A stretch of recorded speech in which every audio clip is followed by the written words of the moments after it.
Thank you. So welcome to our second day of our Water Resilience for Vineyards and Drought webinar.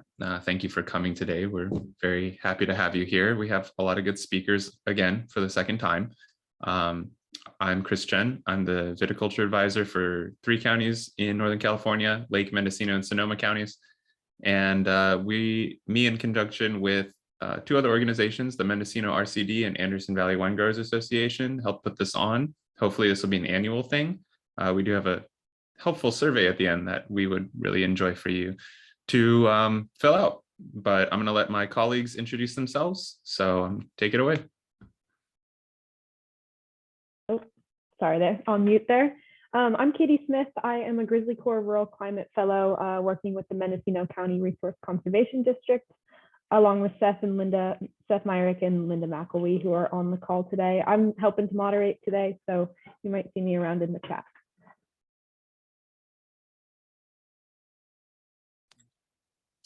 Hello, I'm Andrew Beebe. I am the current chair for the viticulture committee for the Anderson Valley Wine Growers Association, working on putting together these types of meetings to provide useful and relevant information and timely information for growers in Mendocino County and others that are interested in similar information.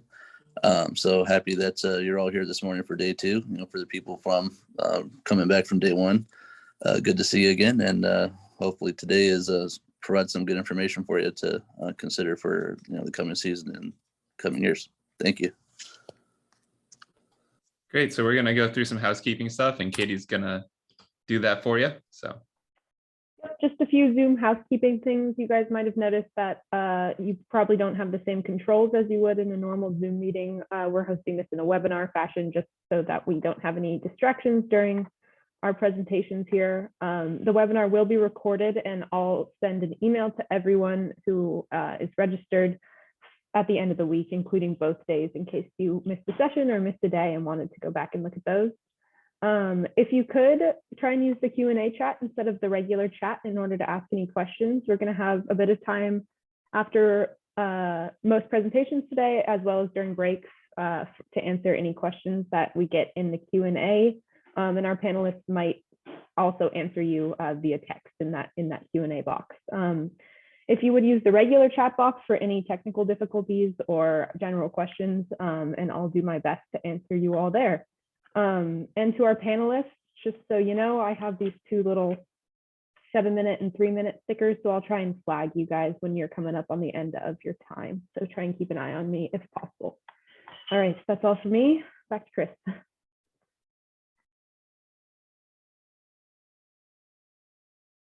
okay, so we do have some continuing education units for this this day. It's 1 unit total, half a unit for 2 talks. The first talk with Dr. Yu will be half a unit for precision ag, and the second one is with Dr. Sandoval, which will be soils and waters for crop advisory units. So please attend the entire session for each unit you wish to claim. This is kind of an honor system. We do have records of when you come in and when you don't, but for each one, at the end of each presentation, we'll provide a few seconds, few minutes to provide a QR code that you can scan using the CCA app, so you can just digitally log in. I'll also provide a link for a physical survey that you can do to fill out your name and your ID number so that we can record it that way. The time logged in and logged out will be recorded for each attendee via Zoom. We won't use that for any other purpose, so don't worry. Yeah. And that is all for the units. And if you have any questions, please put them in the Q&A for the speakers. If you have questions for the moderators or the host, please do it through the chat and direct message us. We would appreciate that. So it's almost time to start our first speaker, but I think we'll just get going with it anyways. Early morning on a Thursday, a little tired.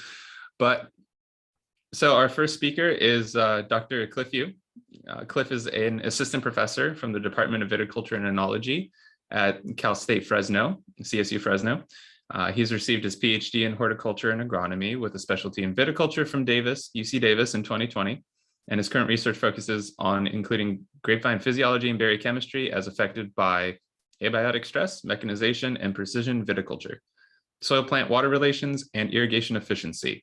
And yeah, I'll let him take it away. as our first speaker today. So thanks for being here, Cliff.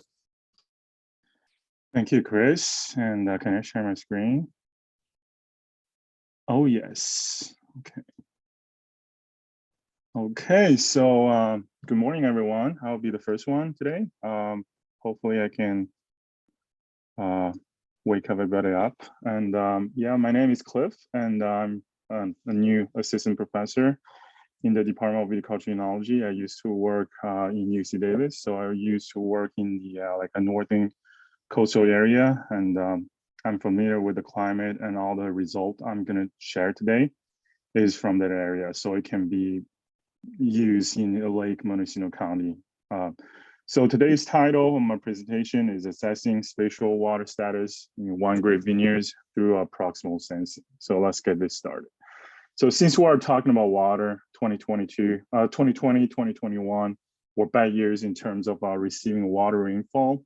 So the precipitation during the winters did not really help us too much, or if at all, to recover from the extreme dry summers we had for the past few years. Still, most of the reservoir levels are currently below historical average, and our groundwater storage is very alarming as well. Nearly 63% of the monitoring wells are below normal water level, and 22% of them are at all-time low. So we're having some water shortage, and since we have a water shortage, that pushes us into a situation that we have to improve our water use efficiency in our vineyard systems. So as most of us know already, that vineyard systems are not spatially uniform because of the variability in site topography, soil characteristic, etc. This is most likely to be a first world problem because we have the technologies that we can monitor, and we know like we cannot see the vineyards as like one unit as before.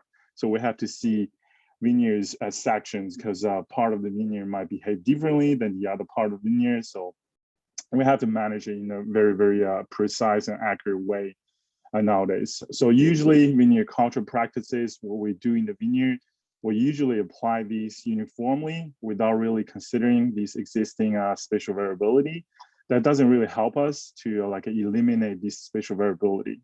On the contrary, sometimes these practices will eventually exacerbate some spatial variability. Also, to monitor and manage this variability in commercial vineyards, spatially can be really challenging because it is very challenging to individualize each of the existing spatial variability in the vineyard system. And it is also because most of these spatial variability derive from soil, and soil is very tricky to monitor, to measure, to take samples from. So the whole monitoring and managing processes can be really, really tricky and hard. So how do we assess any properties or variables from soil? So this is a slide directly from one of my classes. So traditionally, soil assessment performed through digging. So either you dig soil observation pit, or you do soil augering. These methods are good and sound. They are very practical. They are cheap. They're not really cheap, but they are easy to get. But however, they are time consuming and labor intensive and offer very, very low efficiency. Also, you have to hire people to do the work. Like you have to hire enough people to achieve the goal you want to achieve. And also the measurement might not be representative due to the limited samples you can take in a commercial vineyard. Let's say people always do like one pit every 5 to 20 acres. So it might not be possible to capture some part of the vineyard, like some like specific conditions in the soil in part of the vineyard. So the data cannot be really representative for the whole vineyard. And also it's not going to be cheap because you have to hire people, you have to rent the machines to do the work. So these traditional methods are kind of sometimes they can be painful to do. So for soil, one of the newer technologies I'm going to focus today is the electromagnetic induction, EMI sensing. It has been using for a while. It has been out there for a while for the other crops like corns and sorghums, and also just the plant field, people use it. And also for agriculture for viticulture has been increasingly studied due to its like a non-destructive and fast and relatively cheap attributes. So people are really trying to use this technology to like replace some of these traditional assessment to save some time and money. And one variable it measures the soil apparent electrical conductivity, ECA, or bulk EC, which is measured by this approach. This variable is used to assess many soil variables, including soil texture, moisture content, salinity, etc. We'll get to this point in a minute. So as I mentioned, most of our spatial variability in the vineyards is derived from soil. So various soil properties can determine plant water uptaking ability, plant water status. So these things will all eventually determine the grapevine physiological development and also berry chemical development. So ideally, soil ECA, bulk EC assessment through EMI sensing can provide us the spatial prediction of plant water status. And from there, it can provide us the plant physiological development, including berry chemistry, wine chemistry, and all that good stuff. So in one of our previous studies, we assessed the soil texture and soil ECA spatially and generate some maps I'm showing right now here in this slide. We have the soil texture maps on the up left and soil EC maps on the bottom left. And we have the season-long water status maps on the right. As you can see, even visually, the soil texture and soil ECA maps look very, very similar to the long-term stem water potential map on the right. And also, when we extract the data from each individual experimental unit that we took on-site measurement from, we did some correlations between the sensing data and also the on-site measurement data. Both soil bulk EC had strong and positive correlation with the stem water potential, long-term stem water potential. So from there, these spatial variability in soil also translated into plant physiology as well as berry and wine chemistry in this case. So the leaf gas exchange and total soluble solids were different between the two water zones, and the berry and wine anthocyanins were significantly different. And the proanthocyanin subunit, which is the condensed tannin subunit, they were all significantly different between the two zones. And as I mentioned, we have been constantly seeing these like strong and positive correlations between the ECA and the plant water status. So we find it very, very promising and exciting that the soil bulk ECA sensing can really help us assessing the spatial plant water status. And we're hoping to link it to the berry and even wine chemistry. But we still have some questions, right? Like I just mentioned, like there's this point, like you can measure like a lot of variables, you can measure a lot of parameters by using ECA. The current studies do not really provide enough information of spatial variability, observing soil ECA and how it is translated into the variability in plant water status at field scale in wine grape vineyards specifically. So we're not clear which are the main factors contributing to the ECA we are measuring through EMI sensing in our vineyard. Our current research did not thoroughly explain that, so there are a lot of confusions around this topic. So some people say when you measure soil ECA, you actually measure salinity. Some people say you measure soil moisture. We have different opinions, right? So this question still remains to be the main question about this topic. What are measuring when you use proximal ECA sensing? So this is what we are trying to solve for the vineyard settings, for the wine grape vineyard settings, specifically in this study. So previously, the soil plant water continuum can be well explained once the physical and chemical properties are surveyed to make soil ECA sensing explicitly interpretable by some previous research. And like I mentioned, we've been seeing these positive and strong correlations.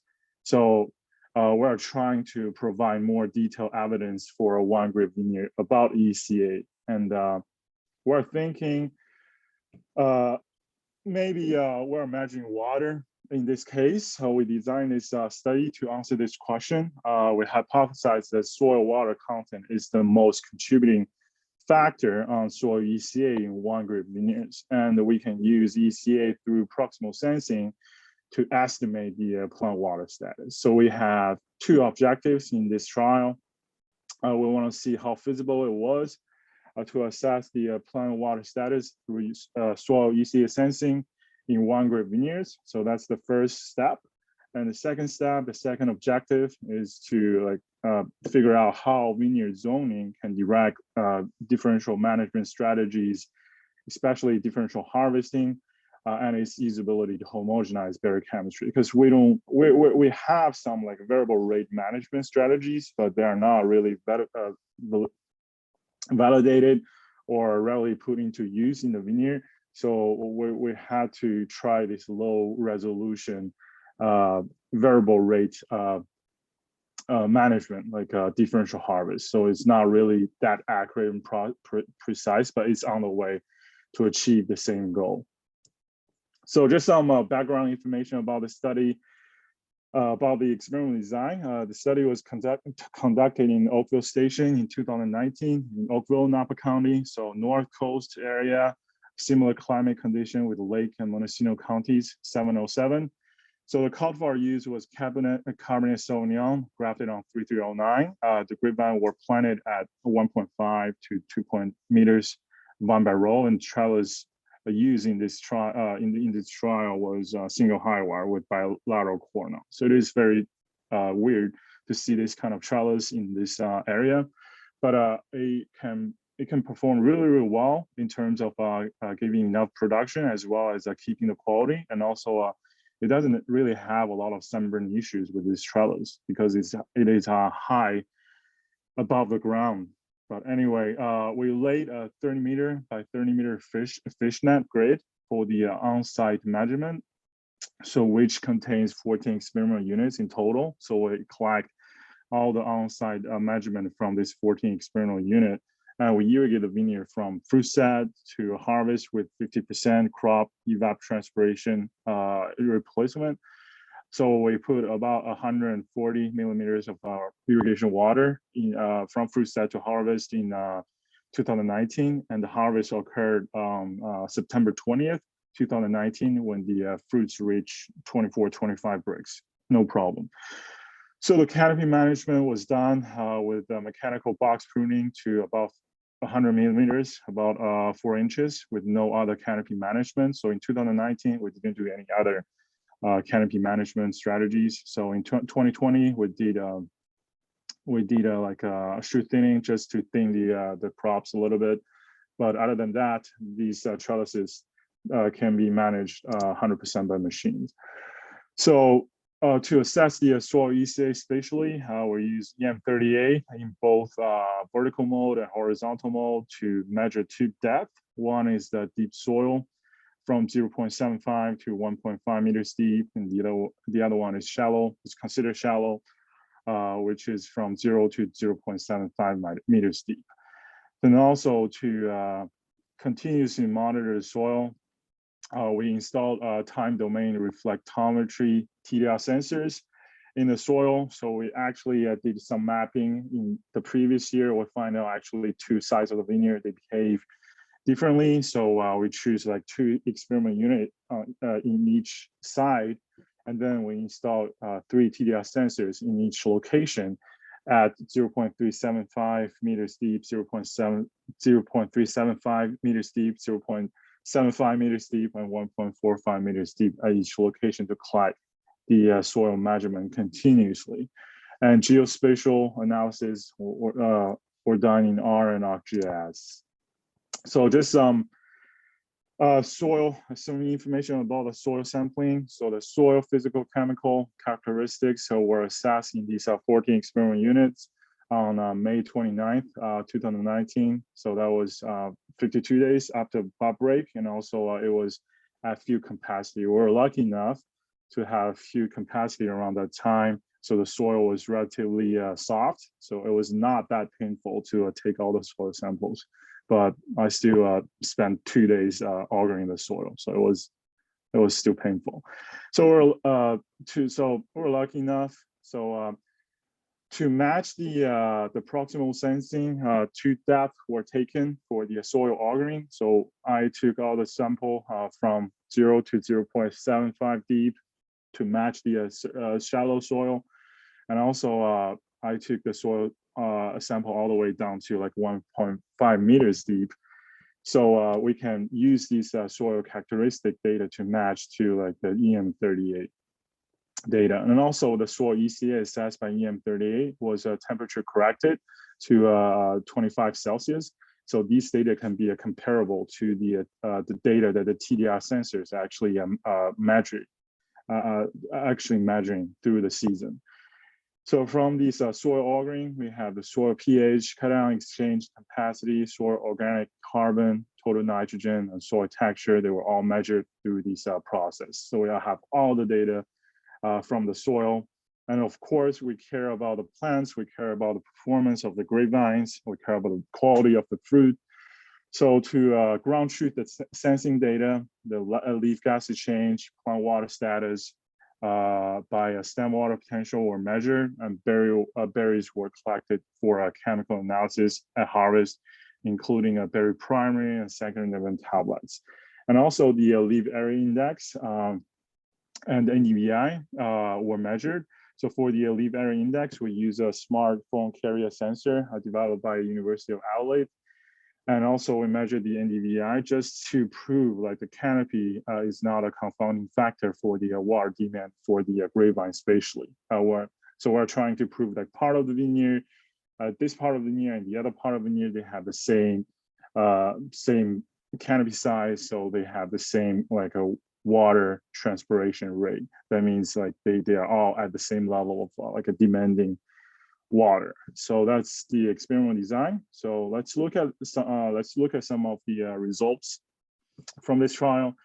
So when we look at the soil texture, so in the soil, deep soil layer, which is from 0.75 to 1.5 meters deep, there was a higher clay and silt proportionally in the southwestern section of the vineyard. Keep in mind the vineyard is only 1 acre big. So the clay content was ranging from 26% up to 43%, and the silt content was ranging from 26 to 36%. So just imagine you have this kind of variation in the soil in just 1 acre vineyard. If you have like 20, 30 acres of vineyard, you must have some like spatial variations in the soil. That means the quality and performance of the grapevines will not be the same. Conversely, the percentage of sand was lower in the southwestern section. So you have 19% all the way up to 49% in the other part of the vineyard. So it's a huge, huge variation in the soil texture in the deep soil. So in the shallow soil layer from 0 to 0.75 meters deep, the soil texture was relatively homogeneous for the whole vineyard.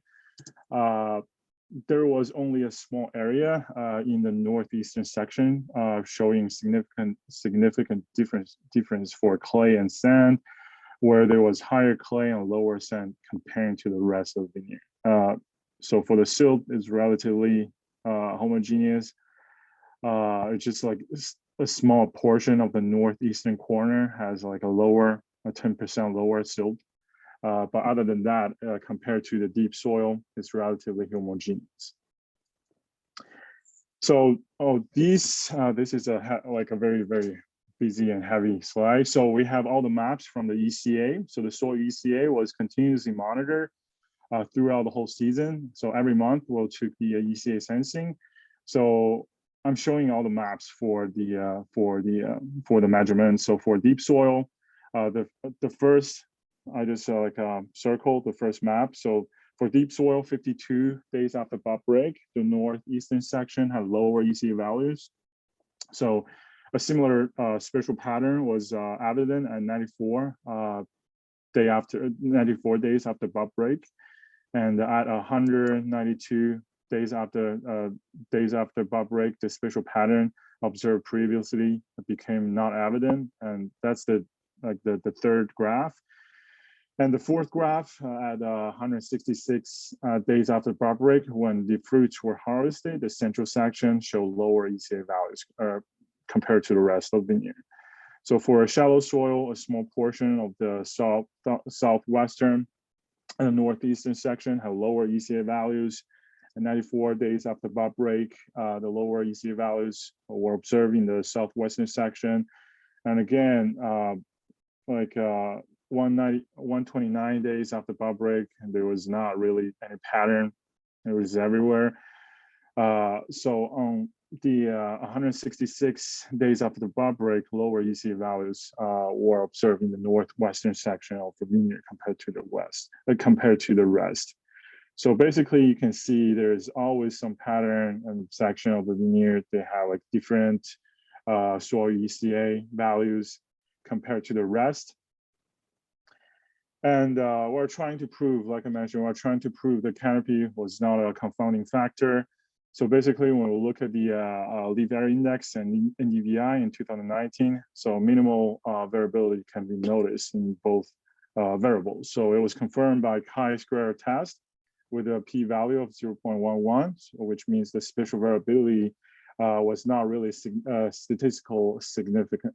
So therefore, the canopy was not interfering with the soil-plant water relations. So that's the reason why we include the canopy assessment in this trial. So okay, so this is the main results.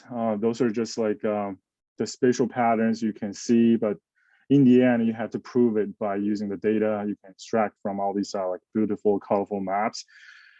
So a multivariate regression analysis was performed, and a model was fitted with like 6 soil parameters. Remember, we basically measure everything from the soil.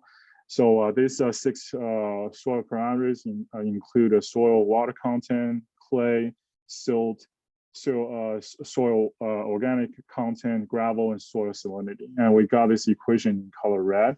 Like such model could provide a prediction of ECA with the R-square of 0.96 and a p-value less than 0.0001.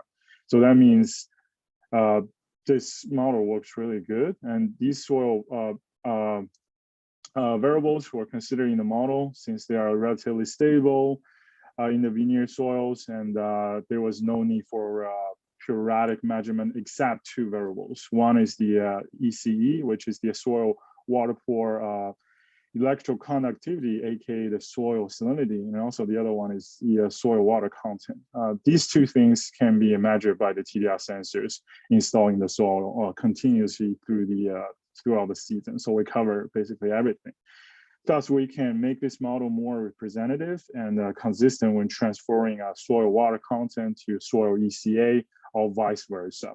So when we regress the values of the ECA estimated with this model, and the ECA values we observed in the field by EM38 after the temperature correction, we got a correlation with the R-square of 0.57, 0.58, and the p-value of 0.002, so that we can confidently say that the 2 variables fit really, really well with each other.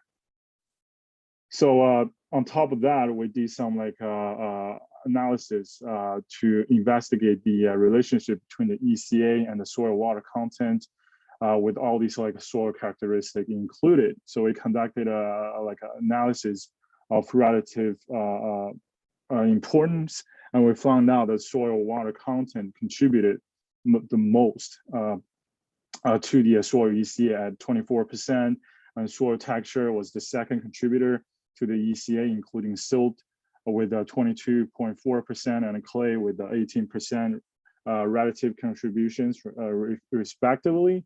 And actually, in our case, the salinity had the least contribution towards soil ECA among these 6 predictors with only 5.5%. That means the salinity was not the main factor contributing to ECA.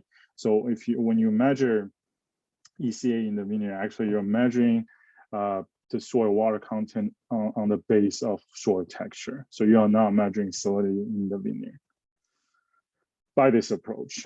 Since the study has evaluated the relations between the soil ECA and the soil characteristics, which can use ECA to explain the, the plant water status, plant water availability from the soil.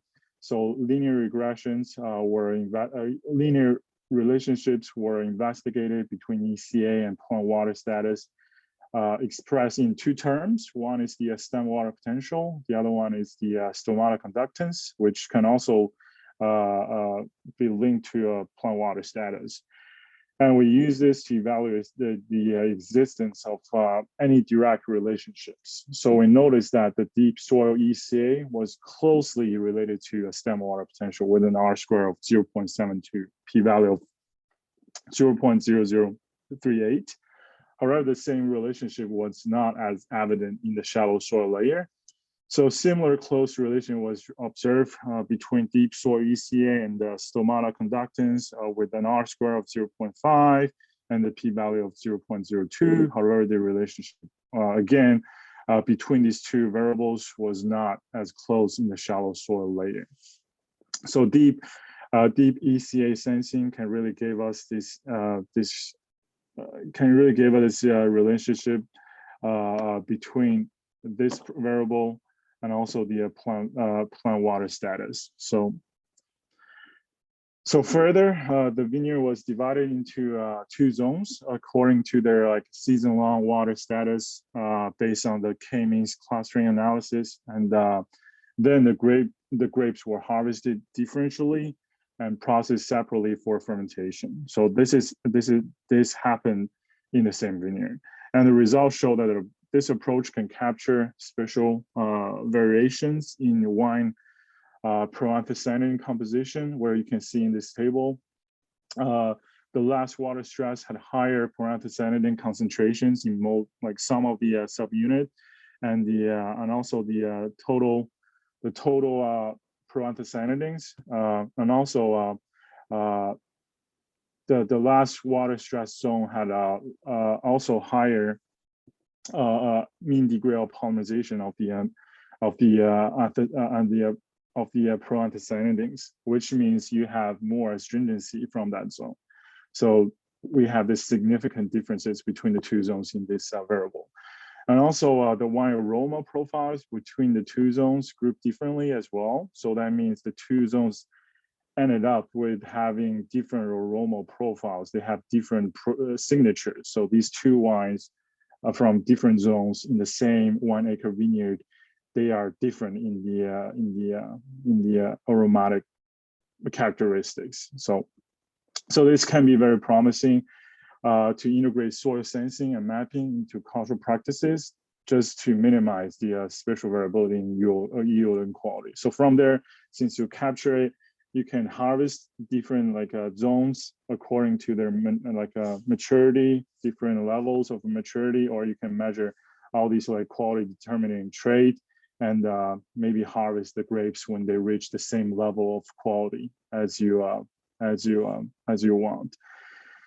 So so to conclude, since I'm running out of time, so let's conclude.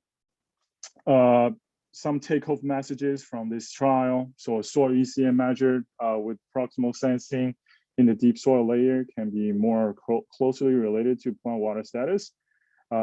This is what we saw from this trial, and I think this is what we've been seeing in all the trials we do, in all regions in California. And the soil water content and soil texture are the main factors determining soil ECA, and this is specifically limited to our wine grape vineyards. About the other crops, maybe people irrigate them with water with a lot of salt, but for wine grape vineyards, they don't usually tolerate that high level of salt. So usually we don't have a salt problem. So when we measure the soil ECA, basically we can say that we're measuring soil water content and the soil texture. And so once the vineyard soil is surveyed, its texture is determined, the soil ECA can be used to infer the variations in plant water status spatially, and the ECA assessment can be performed first. Then, based on the spatial maps you do with the traditional soil assessing method, you can save a lot of time and money. You can have a more directional approach. So for example, you want to really know like the specific soil texture or any kind of soil characteristics from your vineyard, you have to do like the traditional method. You have to do augering. But other than like taking augers in all the locations or taking augers with several locations, not covering the whole vineyard, you can do like a soil sensing first. And then you see like what kind of like a pattern you have from your vineyard. And then you can do like several augers in this location because you have this location appear to be different on the soil ECM map. And by doing that, you can save a lot of time. And from our study, we also saw the vineyard can be delineated into different sections to be managed, usually 2 or 3 management zones in practice. So this can be based on the water, plant water status, which can be linked to soil sensing. So basically, you can use your sensing to like predict the vineyard plant water status zones spatially, and from there you can manage your vineyard differently. So that's all I have for today. I don't know if I have time for questions, but if you think you have more questions later on, you can send me an email or call me, text me about any questions. I'm happy to answer any questions I have. So thank you for the time, for listening. Okay, let me stop. Okay, so thank you, Dr. Yu, appreciate it.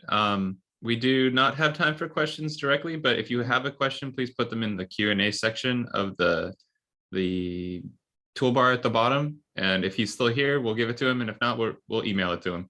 Okay. So thank you very much. Thank you. Okay, so our next speaker is Chase Thornhill. Chase Thornhill is the owner and general manager of the Mendocino Wine Company in Ukiah, California. The Mendocino Wine Company has the capacity to process about 7,000 tons of wine grapes and bottle about 450,000 cases of wine annually. Both the winery facility and 90 acres of the surrounding vineyards are certified organic. So I'm going to hand it over to him. And thank you for being here today. We appreciate it. Great to be here. All right, so I've just signed on here. Can you hear me okay? I hope. Yes. Good. Got thumbs up. All right, let's get this screen sharing going. Very good. Can you see my title slide? I hope. Yep. Looks all good. Right. We'll get started. Well, hey, thank you all very much for having me. I hope you guys find this interesting. I am basically just going to use about 20 minutes here to give you a brief overview about how we have reduced our water usage in winemaking, and then how we also process our wine wastewater. Let's get going here. So, let's see. First thing here is about just a little concept that we tend to follow here at the Mendocino Wine Company, and that's the idea of cultivating life. We really believe in seeking a lot of our inspiration from nature, and nature is alive and diverse, and there are so many solutions there. So we're really asking ourselves regularly, what are we going to help thrive instead of what are we going to try to kill? And that is really inspired both the way that we farm, the way that we approach no-till and cover crop life, and then also in the way we treat the wastewater. I think that'll come pretty apparent here in just a second. This system was designed and built by Tim Thornhill. My uncle is now retired from the Mendocino Wine Company, and Al White, who I believe is probably listening in today. And they definitely get credit for this system. We had, Tim and Al had a couple of specific design goals when they started out to build this system. One was to reduce the amount of processed water and the amount of processing that water would need, and to be able to reuse all of that water back in the ag system. Efficiency was critical. Any of you who, and I imagine there are some folks on this call who operate wineries and deal with processed water, it can be a heavily energy intensive endeavor. And also the cost of building such a system can be extensive. So our system sought to be both energy efficient and also material efficient. And also to create habitat. Again, going back to the idea that we embrace life, biology, and diversity, and seek that diverse ecosystems are stable ecosystems, and that is definitely what we've created here. there is some distinct inspiration in the design of this system.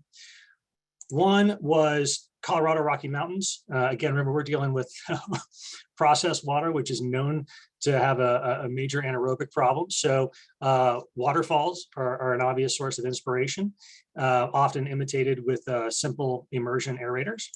And then the Florida Everglades, and the idea of using plants and their roots to sequester nutrients out of the water to help with the BOD load. Quick overview of our facility here. So this is sort of a truncated view of the Mendocino Wine Company facility from a Google Earth shot. Let's take a look here. So we have 2 crush pads here at this property. We're basically this sort of capital L shape here. I think you all can see my cursor as it moves on the screen. So we've got the upper crush, we've got our lower crush. Thank you, Christopher. As Christopher noted at the beginning of the call, we can crush about 7,000 tons annually through both pads there. And then we have our rec pond here at the northeastern corner of our property. It has a total capacity of about 10 acre feet, or about 3.25 million gallons. Let me just move something out of my way here. Sorry about that, folks. All right. Okay, so moving on, how our process starts. So as I said in the beginning, the first one was to reduce both the amount of processed water, but then also the load the processed water was putting on the system. And so that happens in 2 ways. First, we reduce the amount of water that we're putting through the system by using a broom and a dustpan when we're cleaning our crush pads, instead of using a hose to just wash stuff down the drain. So that does 2 things. One, we're using less water physically, but then we're also pushing less material into the system. So we're lowering the system load. The other way we do that is simply screening out the solids, getting the turbidity down. You can see in the back here, we've got just a perforated screen where we're capturing stuff, skins, seeds, etc., from the crush pad that's right there. But then also this burlap sack, again, any of you all who are working at the winery facilities will recognize that our rice hulls that we use in our presses come in these burlap sacks. This is an easy recyclable piece of material here. We just put it on the end of a big pipe. In a heavy load, these things are getting changed. They might get changed twice a day, quite often, but then this whole thing is compostable. So we reduce our load there. And now we're really getting into where the wastewater system itself starts. We were fortunate that we inherited these 250,000 gallon stainless steel tanks that are up on a hill. So we are taking advantage of our topography. The water enters on this tank that's on the right-hand side here and moves through to this tank here on the left-hand side. And then we'll look at another picture here in a second where we have our first trickle tower. But this is really the beginning of the process section of the water. This size with the volume of water that we're moving through here, Al and I were talking about the other day, we think that the residency time here is somewhere between 12 and 20 days, depending upon the load. And these tanks are aerated. That's not really a BOD reduction function so much as it is to reduce the solid buildup, so we can actually move those solids through the system. And shockingly, it has no negative impact on the pond itself. So step 1 after we leave our stainless steel tanks is our first set of trickle towers. This is the largest of them. Most of them are about 1/3 this size, maybe 2/3 this size. Again, on the efficiency side. So you can see this is made out of barrel racks, and the staves or slats that would be used inside tanks as well to create a whole lot of surface area. So the water is dropping through at the very top of this and then trickling down and then spreading and trickling and spreading. And what is happening next is we move from the bottom of that trickle tower, then down this hill. Again, lots of reclaimed stuff here. You'll recognize these kinds of totes where Tim just cut the top off of these totes. Again, you can see if you look closely there, the little holes in the wood slats where those would have been slung into the stainless steel tanks is, those are our oak staves. And we have a series of these that run downhill. And then we get to a trickle tower like this. And this is one of 3 that are about this size. And this is what happens. I took this picture 2 days ago. So a lot of these pictures, some of these pictures that you're going to see have been taken over the years, and some of these I tried to throw in some like really recent ones so that you can see how alive the system is.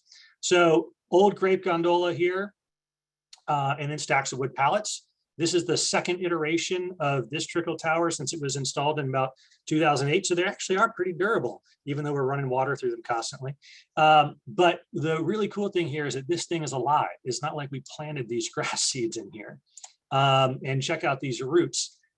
So grass seed ends up getting into the fungus, ends up obviously germinating, and now we have a living root system that the water is moving through. And we all know that this plant can't grow without nutrients. It needs water for sure, but water without nutrients still hasn't got you hydroponics. So we've got a really great living system here, and it's a great example of actually sequestering those excess nutrients out of the system. And this is what one of those trickle towers looks like up close with all of its fungus in full bloom during like peak BOD levels. This would be like November, December-ish when we would start seeing something like this. Right now, you won't find it. You'll find what you saw in that last picture, which is those grasses or other plant material. We've had willows before where we just basically had a willow hedge and we trimmed it off every once in a while and just hedged it until finally that one fell over. And then now we have this current iteration. All right, so the pond itself. So after we move through a series of trickle towers, we get down into our pond here, and let's talk about what this does. So we've got wetlands, the man-made wetlands down here where we are circulating water it enters from a suction at the bottom of the pond, enters up here, and then there's a twin parallel path, and then it re-enters the pond at a waterfall. So we have a waterfall here, here, and then 2 more. So we have a total of 4 waterfalls, plus the wetlands that are recirculating constantly. And then we do have the one small 3-horse aerator there in the center. This is give you a sense of what that wetlands looks like. This is at its time when it was installed. If you came here, and I hope you will, and took a look at it, it doesn't look anything like this. There are fully mature trees here. The grasses do, of course, grow up, and then we cut them all the way back to nothing. Again, that's part of the nutrient harvesting, which we want to do, right? That's part of getting the excess nutrients out of the water. Just to give you a sense of what the waterfalls look like, you can see everything here again is recycled materials. I don't know exactly what that one was made out of, but this one was a cement mixer. You can imagine this thing going down the road, spinning, and then this was just cut in half and turned on its side, and those are the internal parts of an old cement mixer. So it's a beautiful habit. Architecturally, it's pretty as well. But what we're really here to talk about is the numbers and BOD reduction, and having a minimal, hopefully actually positive impact on local ecology. So what does that actually look like? So do our trickle towers and tanks make a difference? So in that first stainless steel tank, our BOD readings peak in November. At least they have for the data set that I looked at for this presentation. And we're seeing BODs in the 2,000 to 5,400 parts per million range. And that's when they're here in this first tank. And by the time they reach the rec pond, we're seeing a 55 to 85% reduction in BOD. Now that does include their residency time here in the tanks, but we do also see a significant reduction by the time they're just leaving tank 2 as well. So significance in this is that we're seeing these massive BOD changes before we ever actually get to our rec pond, before we're actually exposing any of the processed water to the environment. The thing I want to point out here is we don't have water that reaches our rec pond above 900 parts per million BOD. And even when we have massive surges in BOD, we have a very quick reduction. To give you a sense of what that looks like over a calendar year period. All right, 7 minutes. We're going to jam here. We got it. This is what our kind of our recovery looks like. Of course, we ramp up in September and harvest. We recover very fast, and then we spend, most of our year at a very, very, very, very low BOD level. And again, this is a facility that's not just a crush facility, but we're also bottling here, and we're running, a year-round operation. when we think about the reclamation pond in the BOD, the other thing to think about is its recovery rate. So, when we have these big peaks up here, so I want you to kind of keep these peaks in mind, those November peaks. Then we get here to, all right, what does it look like 30 days later, which is kind of December, January, February. We see, sometimes it's not gigantic reductions. So in 18, it was only about a 20% reduction, but in 17, 19, we had greater than a 60% reduction. So we typically have within 30 days a massive reduction in BOD. By 60 days, we're almost always over or at about 80%. And then by 90 days, we're at nearly 99% reduction in BOD. We're down in the sub 10 range. So it's a fantastically effective system. So, my animation gave it away. So that wasn't supposed to pop up right there. But all right, let's talk about how much power we're using. We got a pond aerator. That's about 3 horse. It runs 24 hours a day. Pond recirculating pump. 5 horsepower that runs 24 hours a day. So we're about 6 kilowatt demand, or about 144 kilowatt hours per day. Now that does not include the transfer pumps that we have to use to get everything up to that big stainless steel pump. That's about a 7.5 horse, but it only runs about 2 hours a day. So that's actually a pretty small draw. We are using the aerator inside the stainless steel tank. But as Alan and I have talked about that, we haven't seen that make a big change in the BOD levels because we've used it.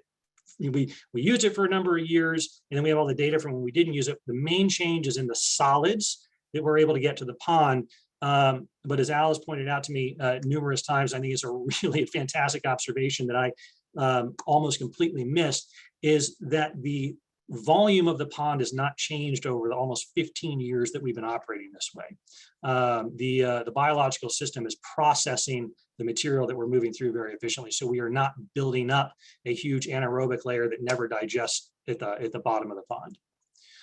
All right, I think I got like probably 4 minutes left here. Let's see what else we got. All right, so we set out to have habitat, and we got it. I mean it when I say we're here to cultivate life.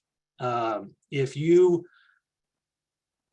believe that nature is beautiful and you can appreciate it, then you want it, and you want life, and you want that diversity. And then we can create these things, and it's amazing. So here's one of the river otters that my uncle got a picture of. Amazing bird life, amazing aquatic life. And then again, like I said, some of these pictures are older. So those 3 pictures you took, my uncle Tim took those pictures, but I took a little grainy one with my cell phone on Monday. Again, so you have proof of life. This is about a dozen turtles on a log right here.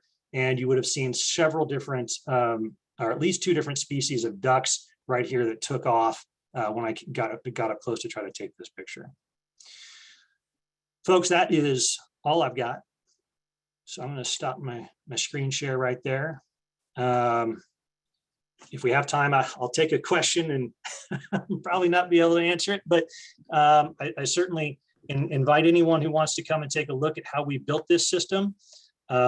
We are happy to show it off end to end, especially for those of you who know what wastewater is like and know that it's not always pretty.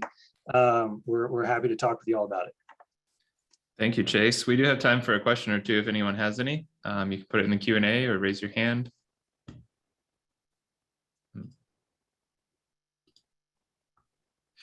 Okay, well, if there are questions, again, you can put them in the Q&A. We'll send them to Chase afterwards. And thank you so much for that presentation. Appreciate it a lot. Thank you. Okay, so coming up next, we have Dr. Megan Bartlett. Dr. Bartlett received her undergraduate degree in organismal and evolutionary biology from Harvard University in 2009 and completed a PhD in 2016 with Dr. Lauren Sack in the Department of Ecology and Evolutionary Biology at UCLA. Since joining the Viticulture and Enology Department at UC Davis in winter 2019, Dr. Bartlett's research uses modeling and experimental approaches to address fundamental questions about the physiological traits and mechanisms that produce drought and heat tolerance in grapes. So, Dr. Bartlett, please take over. Thank you. Thank you so much for having me. Let me get my slides up.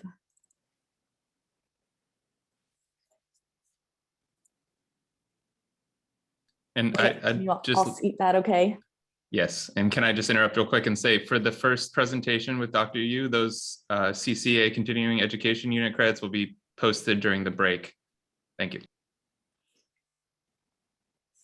Okay, so thank you so much for inviting me, Chris, and thank you all so much for coming.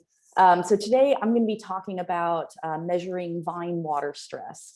And so I'm going to start by giving kind of a general overview of what we mean by water stress in a grapevine, and what are the consequences of experiencing water stress on things that we care about, like vigor and yield and quality, and how does that really depend strongly on the magnitude of the water stress, and also the timing of the water stress over the growing season.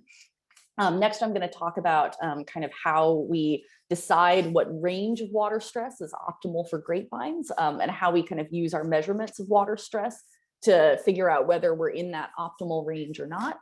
And then finally, I'm going to talk about some of the traditional and some kind of new emerging methods to measure water stress in grapevines.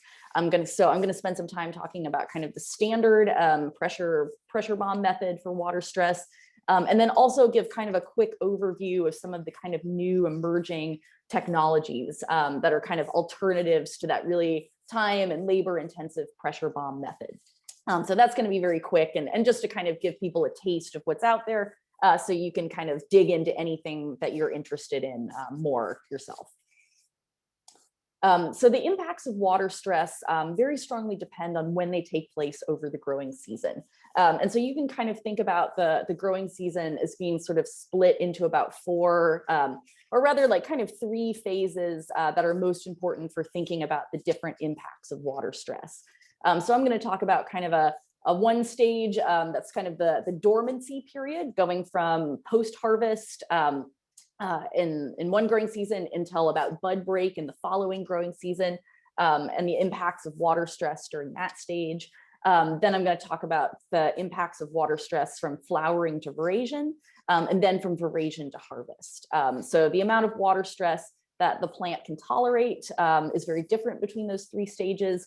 And also the way you can assess water stress is a little bit different, especially between the dormant period and the growing season period when you don't have plant info to depend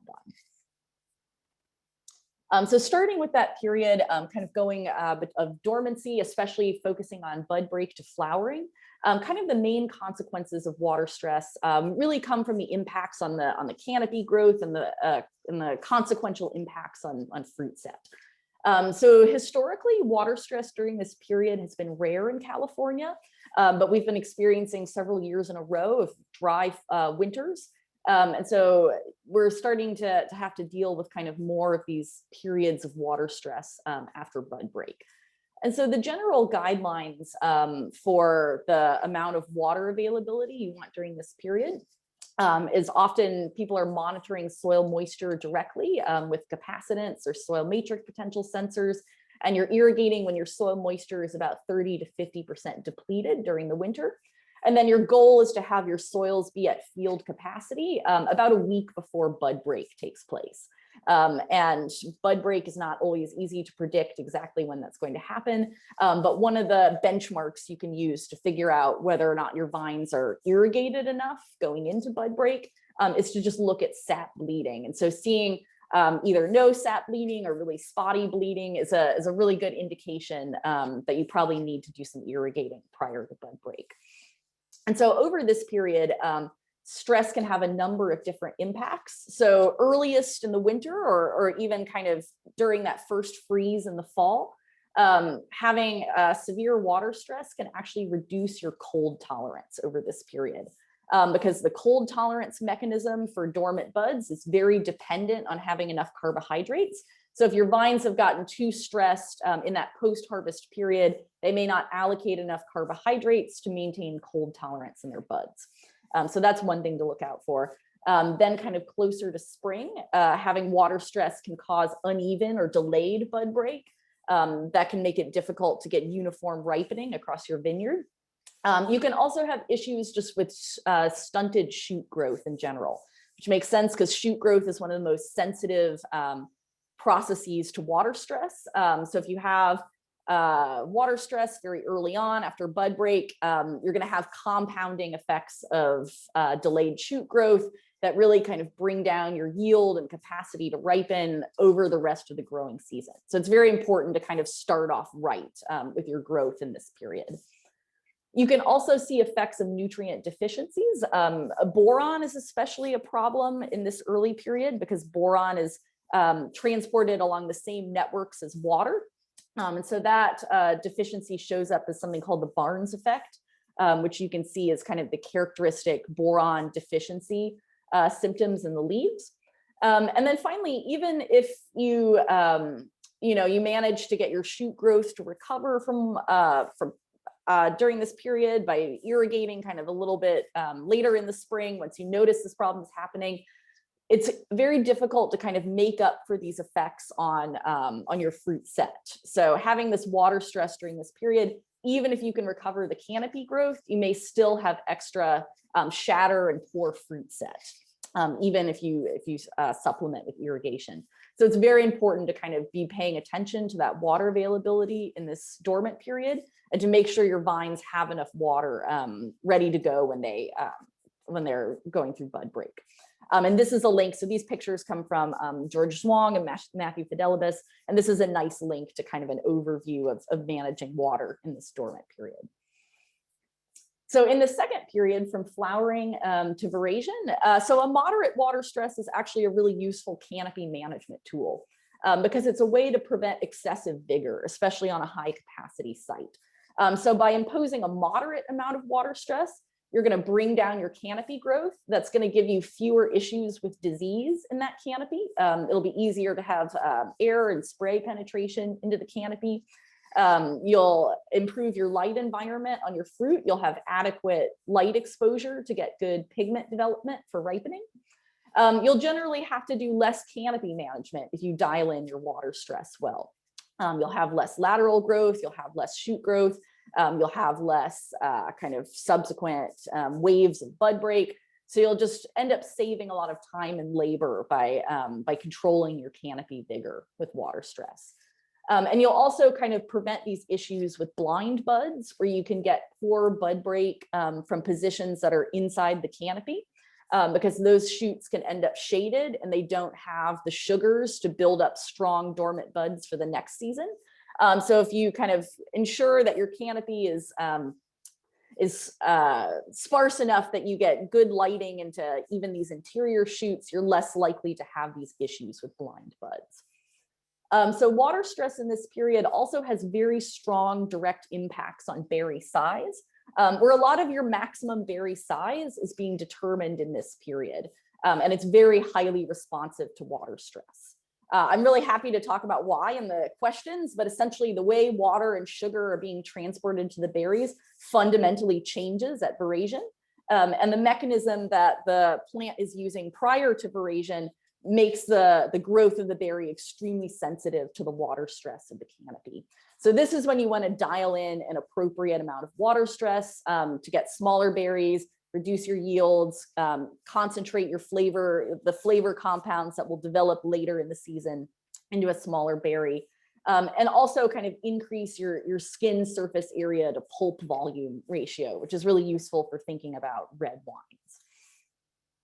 At the same time, excessive, really severe water stress will have the strongest impacts on vigor and yield during this period, where you'll just, about half of your canopy grows during this period. So if you have severe water stress that stunts your canopy growth, you may not have enough canopy to power ripening later on. You'll get significant reductions in fruit set because the vine is kind of making decisions about how much fruit to develop based on the resources that are available around bloom. So the vine itself will actually go through a lot of shatter or get rid of a lot of potential fruit if it's too water stressed at this time. You'll also get reductions in yield directly from this impact on berry size. And by having an insufficient canopy at this point, you also set yourself up to have risks of overexposure in the fruit zone. So you're increasing your risk of things like sunburn and heat damage kind of later on in the season by not growing enough canopy now.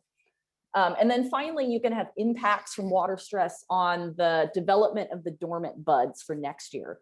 So that development is taking place around bloom. So if you have severe water stress around bloom, the buds you're producing for next year will generally be less fruitful. And so you'll have problems with yield and ripening next year if you have excessive water stress in this period.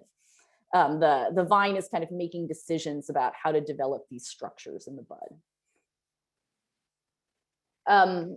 So in that next period, from veraison to harvest, you'll actually get improvements in your quality from undergoing a moderate amount of water stress. So this is actually the period where grapevines are kind of most resistant to water stress. And so you see that in your deficit irrigation management, where this is the period where you can really kind of push grapevines the hardest in terms of a deficit irrigation. And as long as you stay within a range of moderate water stress, that should actually improve the quality of your fruit. And so that works in several different ways. So one of them is you really want your vine to stop shoot growth at veraison in order to maximize the resources that are being allocated to the ripening fruit. And so imposing the right amount of water stress right at veraison helps with that process. It shuts off your vegetative growth. A moderate water stress is also really helpful in concentrating the sugars in the berry.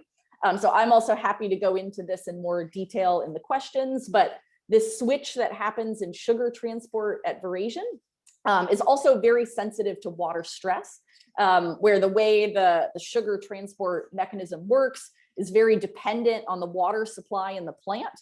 And one of the ways that it compensates for water stress in the plant is by increasing the concentration of sugar sent down to the berries. So you end up with this relationship between moderate water stress and increased sugar concentration in the berries. We'll talk about what happens at severe water stress. You can have kind of contradictory effects. A moderate water stress in this stage is also really helpful for upregulating the development of flavor compounds, just because a lot of these compounds are also involved in stress resistance. So the vine is actually kind of creating them to protect the berries from the stress that's created by drought in this stage. And then finally, you can have a little bit of an impact on your berry size at this stage, especially kind of later in the season when you get really close to harvest. But it's generally less responsive than pre-veraison. If you want to dial in the size of your berries with water stress, you generally want to do that pre-veraison. However, excessive water stress in this stage will actually reduce your berry quality. And it can have somewhat contradictory effects on ripening, where I just talked about how water stress can kind of increase your sugar accumulation.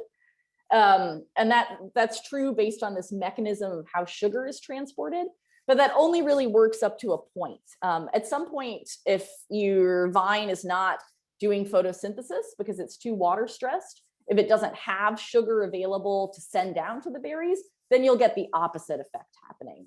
So generally this pattern kind of looks like when you're under kind of moderate to moderate high water stress, you'll end up concentrating sugar in the berries. But if you kind of keep going beyond that into increasingly severe water stress, you'll shut off photosynthesis and you'll end up not being able to produce enough sugars for ripening. That's especially important during heat waves because heat also kind of shuts down your photosynthesis. So depending on the severity of your water stress during this period, you can end up with either excessive or insufficient sugar for winemaking. Oh, I see there's a question. Yes, so that's a great question about how this guidance differs for different varieties. And I will get into specifics about what the difference is between varieties and between moderate and severe stress. So yes, great question. And so another impact at this stage is that you can have problems from excessive fruit exposure. In the last period, those problems came from not having a large enough canopy. In this period, these problems come from like losing surface area in your canopy from wilting or from shedding of the leaves under water stress. So even if you built up a large canopy, you can lose the leaves that are around the fruit zone that would be doing this protection. So that can kind of cause the fruit to overheat. that breaks down compounds like acids and pigments like anthocyanins. So you end up with kind of a non-optimal relationship between your sugar, your acids, and these pigment and flavor compounds. And it can also increase this late stage dehydration. So you can end up losing yield if you're very severely water stressed near harvest. So that's kind of an overview of what water stress is doing to the vines, and kind of how that impacts your growth and your yield and your quality. And so then I wanted to kind of switch gears and talk about what do we mean by water stress, especially kind of moderate versus severe. Oops, sorry. And so the major way that we've measured water stress for grapevines is by measuring water potentials, especially with the pressure chamber method. And so the water potential is the potential energy of the water inside the plant or soil. And so the way we can think about this is that a dehydration kind of creates a very concentrated solution inside the plants or inside the soil. And so if you expose that really concentrated solution to water, that's going to have a potential energy difference that pulls water in towards the plant or the soil that's been dehydrated. Like if this was kind of the classic like chemistry problem where you had a tank of salt water next to a tank of fresh water, the concentration gradient between those two things would pull the water molecules into the salt water. So the same thing is that same process is happening inside the plant or inside the soil as they dry down. So basically you can think about water potential as kind of measuring the level of dehydration in the plants or the soil, because it's measuring the energy of the attraction for water. And so that's kind of the definition of what this is measuring. And so the magnitude is kind of measuring the amount of energy, and the sign indicates the direction. So generally when we're talking about plants and soil, we're talking about a negative water potential as measuring a pulling force for water. And so having a more negative value indicates that that plant has a stronger pulling force for water. It has more energy to kind of pull water in because it's more dehydrated. So that's what creates this relationship between more negative water potential, indicating more water stressed plant or drier soil. And so generally we can talk about a couple different units when we talk about water potential, those can be bars, which is the pressure of 1 atmosphere, or it can be megapascals, which is about 10 bars. So you'll see both of these commonly reported. So the most common way that people measure water potentials is with the pressure chamber, which is essentially just kind of a really reinforced steel chamber that you can put a leaf inside, and you can use air to pressurize that leaf until you see water come out of that leaf. And that's when you know the pushing force of that air pressure has overcome the pulling force for water inside the leaf. And so it's forced that water out of the leaf. And at that point, you can say that you can measure the pressure that you've put inside that tank. And that kind of tells you the opposite of the water potential inside the leaf. And so the goal of going out and measuring water potentials with the pressure chamber is to be able to compare the water potential measurements you're getting for your vines to values that have been established for vineyards as being representative of kind of low, moderate, or severe water stress.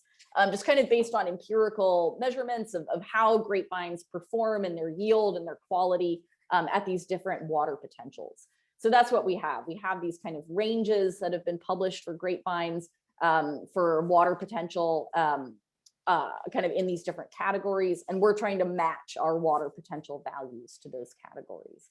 And so the goal is to kind of begin irrigating when your water potentials kind of cross the thresholds for severe stress, and then you can kind of continue monitoring that water potential over the season to kind of make sure your irrigation strategy is keeping you within the range for moderate stress, and you're not kind of continuing to fall into this category of severe stress. And so there's a few different ways to kind of assess water potential, and there's guidelines based on all of these different ways. And so you can think about measuring water potential at kind of 2 different times, or you can think about measuring water potential on kind of different parts of the plant. And they all kind of tell you the same thing. So essentially, the difference is kind of measuring between the middle of the afternoon and at pre-dawn. And so the kind of difference comes from the water loss of the vines. So as your conditions are getting hotter and brighter over the course of the day into the afternoon, that's increasing the evaporation of water from the plant. And so that's increasing the dehydration of the plant. So that's what's shown here. So you're getting your maximum water loss or your maximum dehydration of the plant kind of early in the afternoon. And so that means that the water potentials are most negative at that point. So you tend to measure water potentials at midday, at that hottest, driest time of day, in order to gauge kind of the maximum water stress of the plant. So the other time point that people will use is over the course of the afternoon, and then at night, the plant kind of shuts off its transpiration. And the plant and the soil kind of equilibrate with each other because the plant isn't losing water anymore. And so by measuring the water potential kind of before dawn, this pre-dawn water potential, you can get an idea of what the water potential is inside the soil, because your plant has been kind of sitting and equilibrating with the soil all night. So that kind of tells you about like how much water is available in the soil versus your midday water potential is kind of how stressed your plant is. And that reflects kind of both the soil and the weather.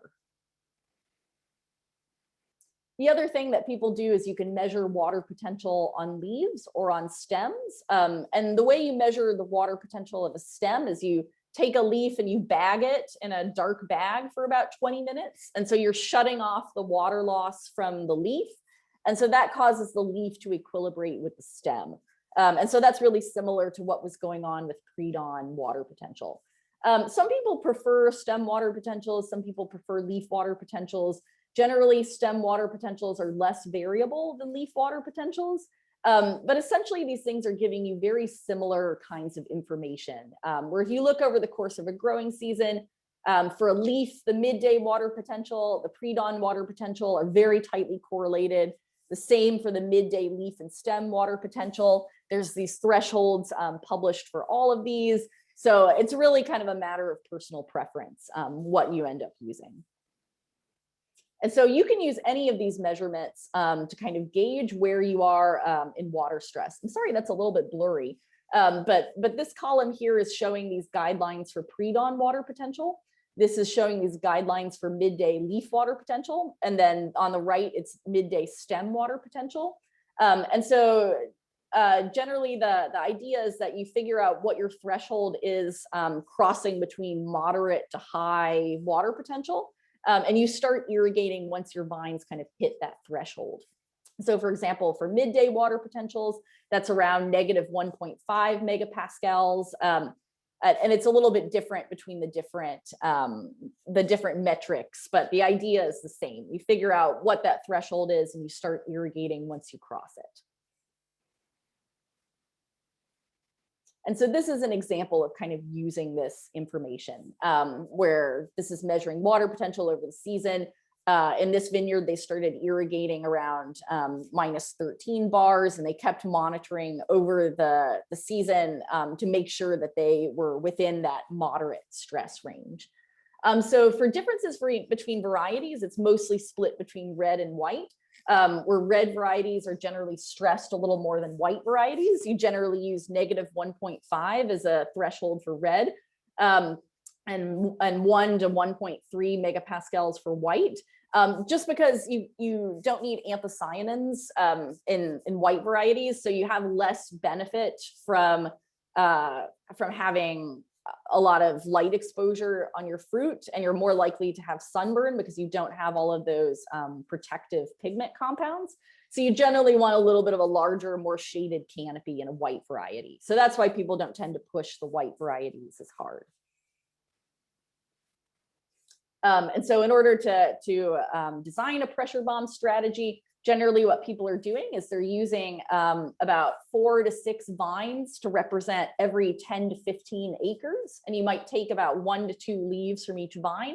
But you want to make sure you're separating out your vineyard by differences in water availability. For example, if you've got strong differences in topography or trellising or soil type, You want to make sure you're kind of capturing each of those separately.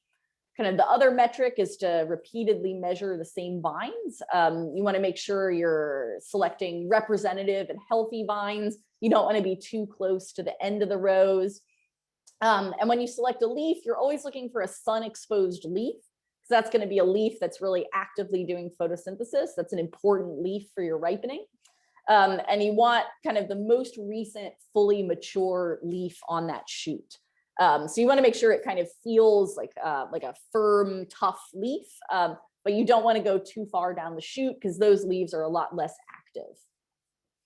And so generally in terms of timing, people tend to repeat this the day before irrigating to kind of check how well their last irrigation went and whether there's anything they need to do differently this time. People tend to sample more often when there's some kind of stress happening, like a heat wave. But in general, it's kind of important to think about capturing the weather conditions you expect to be representative. You know, if you don't want to go out on an especially hot day, if you're trying to plan for kind of normal conditions over the next couple of weeks or something like that. And then generally what you do is you want to sample the leaf, you cut the petiole with a sharp razor blade, you seal it into this chamber and pressurize it. And you use a magnifying glass to watch for water to emerge on the end of the petiole. So that's a picture of that right here. And this is a really nice kind of longer guide to how to do these measurements. The downside of pressure bombing is that it's very labor intensive, and it's the instrument itself is expensive. So people are looking for alternatives to pressure bombing. And we have some kind of new emerging ones that kind of range from kind of traditional ones that people have used for a long time versus kind of new emerging technologies.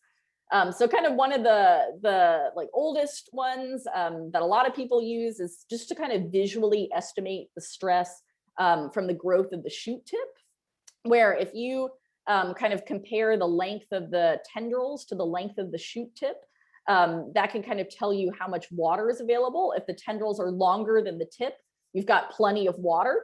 As they kind of become the same length as the tip, that indicates your growth is slowing down a little bit. So you're kind of moving towards more water stress. Once you start seeing drooping in the petioles, you see the leaves actually kind of drooping over a little bit. That's an indicator you're getting close to irrigation for white varieties.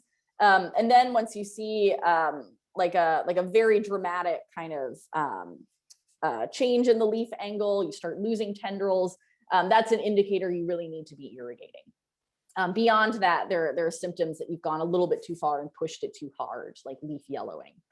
So this is a very nice, easy, low-key way to estimate your water stress. There's also kind of sensors that you can put directly into the plant, or other measurements beyond water potential that you can do directly on the plant. So one alternative to the pressure bomb is called microtensiometers, which you're essentially installing a pressure sensor inside the trunk of the vine. And it gives continuous estimates of stem water potential. So this is one of the ways that people have kind of reduced the labor and gotten more temporal resolution for these measurements. So it's fairly expensive. It's unclear how long you can leave it in one trunk, but it's a really nice possibility if you want to get kind of more in-depth data without having to go out and do these measurements so frequently. Another system that people will use is called a porometer. And so it's estimating the water stress of the plant from how open the stomata are. Where the stomata are these pores that take in CO2 for photosynthesis and release water vapor.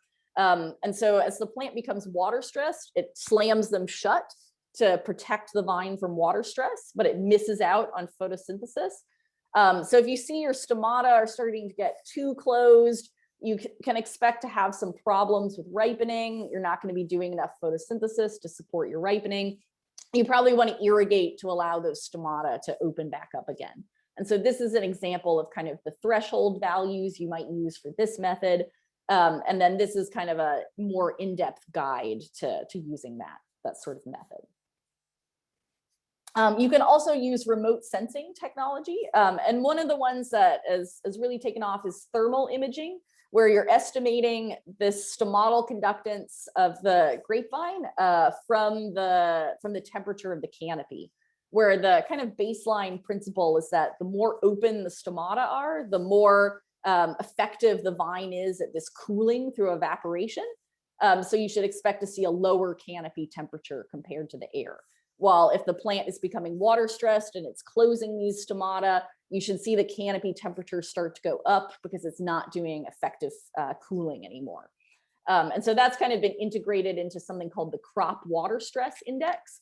So sometimes precision companies will offer this as a metric where they'll fly a drone over and do measurements of your canopy temperature and calculate this water stress index. And it's well correlated with the water potential of the stem. So you can use that to kind of identify zones of your vineyard that need kind of more intensive irrigation. Another alternative is something called hyperspectral imaging, where it's based on the idea that you measure the amount of light being reflected off a leaf at a lot of different wavelengths. And leaves have a very characteristic signature of this reflectance at all these different wavelengths. That's based on the anatomy and the structure and the chemistry of the leaf. So when you water stress the leaf, that's changing this chemistry and structure. So you can actually see a change in this kind of spectral signature that can tell you how stressed different vines are in your vineyard. You can also, this is something you can put on a drone and a precision viticulture company can give to you. And then finally, there are some alternatives that come specifically from estimating evapotranspiration from surface renewal. I don't quite have time to get into what surface renewal is right now, but essentially it's estimating evapotranspiration for your vineyard kind of based on the movement of air and temperature inside that and energy inside that vineyard. And then there's also kind of new technology from that same company that's estimating how stressed your leaf is from kind of how shriveled or how bent over these leaves are. That is kind of being promoted as another alternative to pressure bombing. So in conclusion, water stress has really complex impacts on your vine performance, and it depends really strongly on the magnitude of the stress and the timing of the stress. The kind of gold standard for measuring water stress in vineyards has been the pressure bomb, and comparing pressure bomb measurements to these kind of established thresholds for low, moderate, and high stress.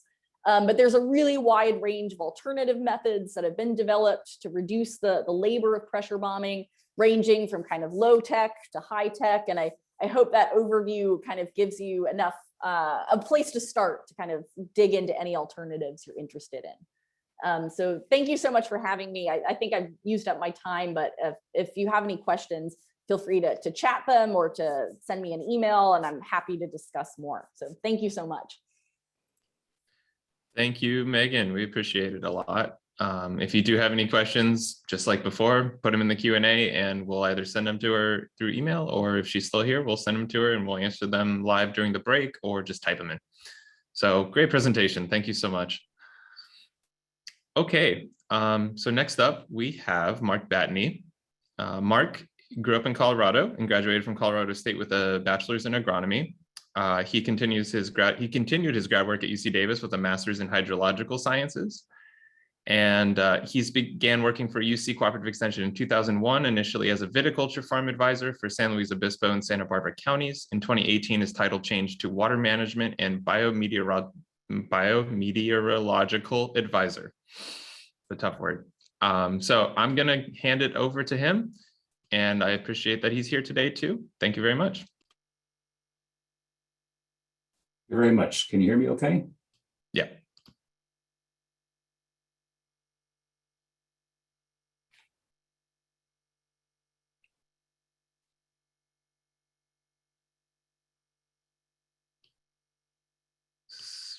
Looks like you're in presenter view. Yeah.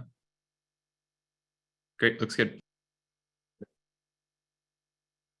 Thank you, Megan, for a great introduction to irrigation management here. Now, hopefully I'll follow up with a little bit another perspective, talking about satellite data to aid irrigation management. two basic networks of satellites that we deal with. Satellites and the Sentinel satellites. Sats are the American satellites. Right now, 7, 8, and 9 are up in the atmosphere. One takes 16 days to circumnavigate the globe, and they're staggered, so one passes over every 8 days. The important thing for our use, we look at the NDVI data from them. The pixel size is 30 meters by 30 meters, so that's a fairly large pixel.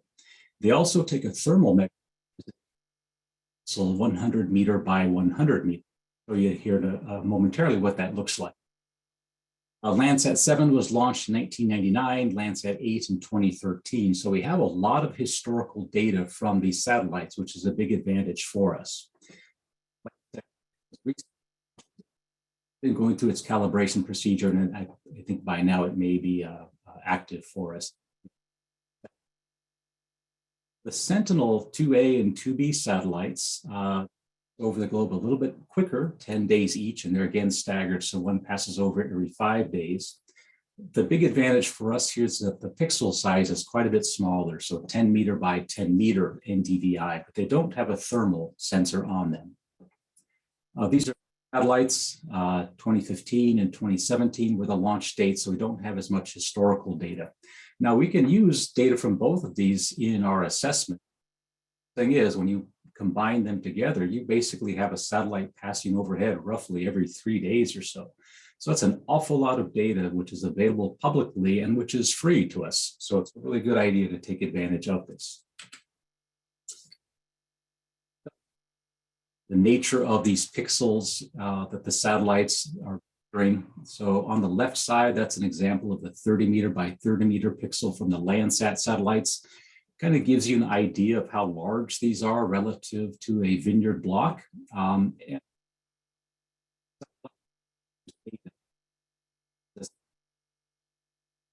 Pixel. So whatever that pixel encompasses, whether it's a portion of the vineyard and a portion of the dry road, for example, that's next to the vineyard, it's sort of average to one single value.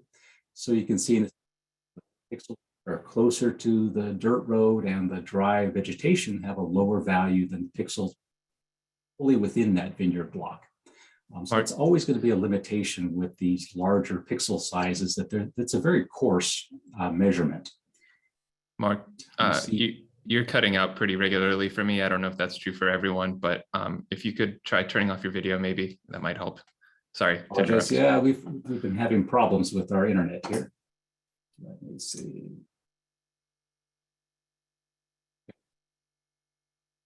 That's the 10 meter by 10 meter from the Sentinel satellites. And you can see the big difference in the resolution, how much you see that we get from this in these much smaller pixels. So we're really trying to, especially with our vineyard blocks, which oftentimes are fairly small, by having this finer resolution data, it's a much a good big.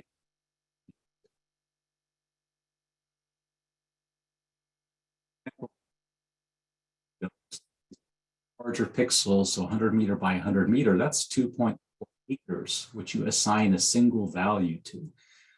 They do some subsampling where they basically look at the other underlying data like the NDVI to then assign that single thermal value to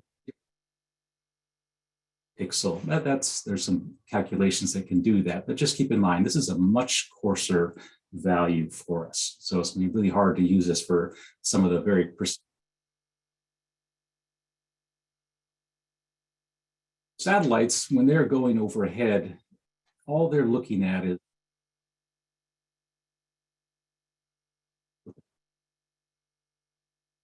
they can't tell what type of vegetation there is. So we have to have some knowledge of what is going on. Left picture, you see that the only vegetation is fairly easy for us to interpret what is happening with picture with the extensive amount of cover crop still in the spring. We're going to get a very high value in that NDVI because there is so much cover. It's not going to represent what the vineyard, what the grapevines are doing, but just by us knowing what is happening there, we can interpret that pretty readily. And for example, we'll see that number decline when that cover crop is removed. And at that point in time, it represents the grapevine foliage. On the lower right, that's some extensive summer weeds in a vineyard and an organic.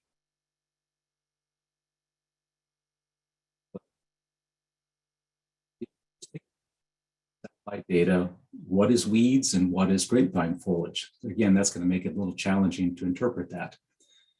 Picture on the lower left here, now you have weeds underneath the grapevine canopy. Well, those weeds are not going to be visible from the satellite. So they basically will not be counted as part of that data. So just understand the limitation we have.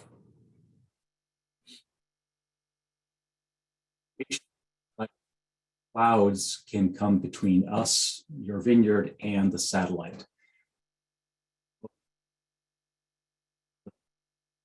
Summer in California, we don't deal very much with cloud cover. The satellites pass over at around 10:30 in the morning. You're in an area that has consistent fog at that time, that could be a problem. But for most of California, we have clear skies in the summer. Where it can be a problem is in the winter when we have cloud cover. And if the cloud cover is significant, that will basically give. Mark, I'm sorry to interrupt, but you're cutting out for long periods of time, 5 seconds or so. Is there any way we can improve that, or can we switch the presentation to maybe you could call over the phone and we could share your slides? Chris, this is one thing that we can do if you want. I mean, I can go ahead and start. And then Mark, I know that you're somewhere there, but if you can, we can, you can call over the phone. Typically the communications over the phone are a little bit better. So call over the phone, and then after that, yeah, we can get you back. I don't know, Chris, what do you think? Yeah, I think that's fine. Mark, I'm sorry. Would you mind sending the presentation in some format to me, and I'll put it up there and you can talk over the phone? I hear you guys just fine. I don't know what the problem is here. Yeah. Yeah, so I guess if it's all right with you guys, we'll switch over to Sam Sandoval for now. And then Mark, you can go after the break after we figure out how to do this. Very sorry. No, I think so. One of the things that typically happen, and I know so when we rely on technology, typically technology will fail, right? So part of the deal, let me see, go ahead super fast here. Just give me a second. Okay, so. Okay, let me introduce you real quick then. Oh yeah, sorry. So Sam Sandoval is supposed to go later in the program, but he's a professor at UC Davis and extension specialist in water resources at UC A&R. He's interested in improving the water resource management for human and environmental needs in California and considering economic, environmental, and social justice aspects. So he's also the co-host of the Water Talk podcast with Malika Noko and Faith Kearns, and the founding member of the Water Management Lab. So we'll send it over to him, and I'll work with Mark to get his presentation all good to go. Thanks, Sam. Okay, so let me, okay, here we are. Okay, so let me just super fast here. Okay, here we go. So hi, my name is Samuel Sandoval. I'm a faculty extension specialist at UC Davis. And today I would like to talk to you about some strategies to cope with drought. Really happy to be here, and also really happy to follow by Megan and also Mark, who work here, that they typically, some of the one slide that I'm going to present, Megan really went deep into the deficit regulated irrigation and how to deal with it. So let's make this fun. This is the content. I'm going to be talking about water in California, how we receive our water, and some strategies before the growing season and during the growing season. So California weather. So we know that we live in a Mediterranean climate. What that means is that we have dry summers and wet winters. I think that was typically, I think it's no longer that true. We've been having rains in May. So we'll see what the future awaits us. But basically what you're seeing here is moisture in the air. The warmer you see the colors there, it means that there is moisture in the air. This, what you're seeing here, is moisture in the air on top of the ocean. And this type of figure, we call it an atmospheric river. An atmospheric river is a river in the sky, a river of moist in the sky. When that moist will hit the coastal range, it will go up and deposit precipitation, go back into the valley, or the central valley, and that will be the rain shadow. So it will not deposit that much rain. And when it hits a larger orographic barrier, a larger mountain, it will deposit rain and snow. 50 to 60% of the precipitation that we receive in California is basically due to these atmospheric rivers. So let me show you one. These are events that last 2 to 3 days and bring 60% of the precipitation. So what you're seeing here is all the moisture that is now hitting California and is bringing all the precipitation that is so needed. Back in the day, they also called this Pineapple Express, and they would call it Pineapple Express because they passed through Hawaii.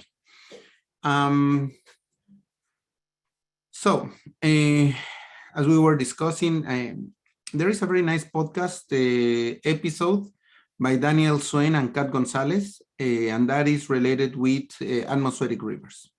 So what you're seeing here, it is, so this is rainfall from October to September. So what we're doing is stacking all the precipitation that happened in this case in the Sacramento Basin, but we can do it for other places. The Sacramento Basin is a good place because basically we know that that is our major, or the place where we receive most of the precipitation. So as the time is passing, you can see that these graphs, they look like stairs or a staircase, steps. So we have no rain, and then we will have in 3 days, a lot of rain due to an atmospheric river. Then again, no rain, and then an atmospheric river. So these jumps, these increases, they are related with atmospheric rivers. So yeah, those are the atmospheric rivers. So there is no normal. I need to change this. It is the average. I'm really sorry, but it is the average. It's the average values. It's very easy to remember. So 50 inches in Sacramento, 40 inches in San Joaquin, 30 in Tulare. So 50, 40, 30. Super easy to remember. This is the year that I moved to California when I started working as an extension specialist in Davis. So I just kind of give it. It was a wet year. As you can see, it was wet, but it is in the middle of the average to the wettest. Then first year of, well, the driest year. This is the first year of the previous drought, second year, third year, fourth year, and fifth year. So these were 5 years of drought. Then we went from 5 years of drought to the wettest year, and then to the dry year, and then a wet year, and then a dry, and then a dry, and this is where we are, another dry. Of the last 11 years, 8 years have been dry.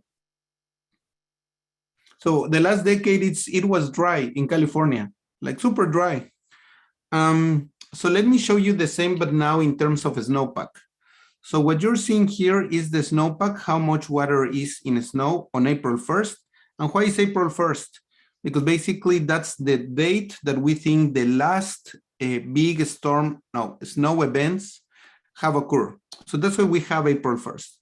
Again, this year is basically this one here in the middle, okay? It is wet, yes, I get, but it is not the wettest. It's just a wet year. So this is the first year of the drought, the second year of the drought, the third year of the drought, and the fourth year of the drought. This is the Sierra Nevada without Nevada. It really doesn't have any snow. This was the 4th year of the drought, last of the previous one. This is the 5th year of the drought. So all in all, what you saw there is 5 years of very frequent lack of snow. Now, what I'm going to show you on the right is the wettest year on record. It's actually the wettest year in the last 100 years of record. And I want you to compare that wet year with the previous one that it was 2011. So let's go 1, 2, there you go. So that is the wettest year on record. It doesn't look that wet, right? What happened is because we have a warmer climate. Number one, most of the precipitation fall in terms of rain and not snow. And number two, whatever it fell in terms of snow, now is basically gone by April 1st. Why is this important? Because this water that we have here is what is left for, in this case, the growing season.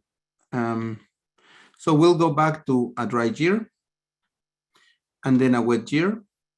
Something that I do want to mention here on this kind of wettest year. I think when coming to California, I was reading in 2010 the projections of reduction in snowpack.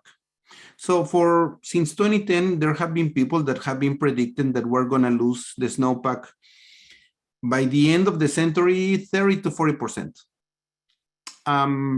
I think in that one, I'm very sad to report that we were not accurate on the date. A lot of these things, because of the warming climate, are happening faster than we expected. So another dry year, wet year, dry year.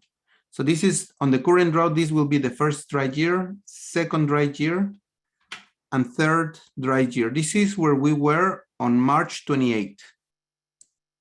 This is the snowpack of the Sierra. Then we have a storm at the end of the month, and this is where we are. It really doesn't have any snow. I'm sorry. So all in all, you can think of water in California as having like 4 different buckets. When I say 4 different buckets, so we have the snow, rain and snow bucket. So think that we have a bucket filled with ice. So cumulatively for the entire year, we are in 60 to 50% of rain and snow. This year, when you compare it to that average, is 60 to 50%. The water in the storage in the different reservoirs that we have throughout the state, it is 50% to a quarter of their storage capacity. So we have 60% of precipitation to 50, and the reservoirs are filled between half to 1/4 of their capacity. Groundwater storage have gone down for more than 25 feet in some places. What that means is that we've been taking more water from the ground, and the water table is going down for a long time. Soil moisture, it is in the severe category in many places. Yeah, it is not looking good. So those 4 buckets, the bucket with the snow, the bucket of the reservoirs, the bucket of the groundwater, and the bucket of the soil moisture, all of them are depleted. Yeah, it's not looking good. So this will be in terms of soil moisture and deficit in soil moisture. So here we have 2012, 2013, this was the peak of the drought. Then we have 2015, 2016. We have the wettest year, another dry year, another wet year, and this is where we are. First year of the drought, second year of the drought. This is where we are in terms of soil moisture depletion. It is not only happening in California, so you can see that, again, that first year of the drought, it was dry. This is the peak of the drought in California. And then here we have a wet year. But you can see that most of this drought was located in California. The current drought, it is expanding to the entire West. So this is 2020, 2021, and this will be 2022. what I'm trying to tell you is that I think we were in the last drought, the canary in the mine. The drought is extending throughout the West, through the Dakotas, all the way to Colorado, New Mexico, Arkansas, Oklahoma. It is just extended throughout the Western United States. And it is also extended throughout North America. So if we look a little bit larger, we're going to see that that is extending also to our neighbors in the north and in the south. Okay, this is just to mention that whenever we have had warmer climate, we also had less precipitation. So I strongly recommend you that you take a look at this webinar of Lynn Ingram. She pretty much did some analysis of very old records and extrapolated the last 2,000 years of weather. And basically what she came to the realization is that when it was warmer than usual, we have less precipitation. So let me switch back here. So, okay, I don't know, this is all doom and gloom. I don't want to end you or go in that with that, but this is, for me, a good way to think of how to prepare for the drought. So, typically, we can do two things, either reduce the water that we're using or figuring out if we can get a little bit more. So those will be related with the water demand to the water supply. The list that I'm putting in here, it goes from the least expensive to the most expensive, okay?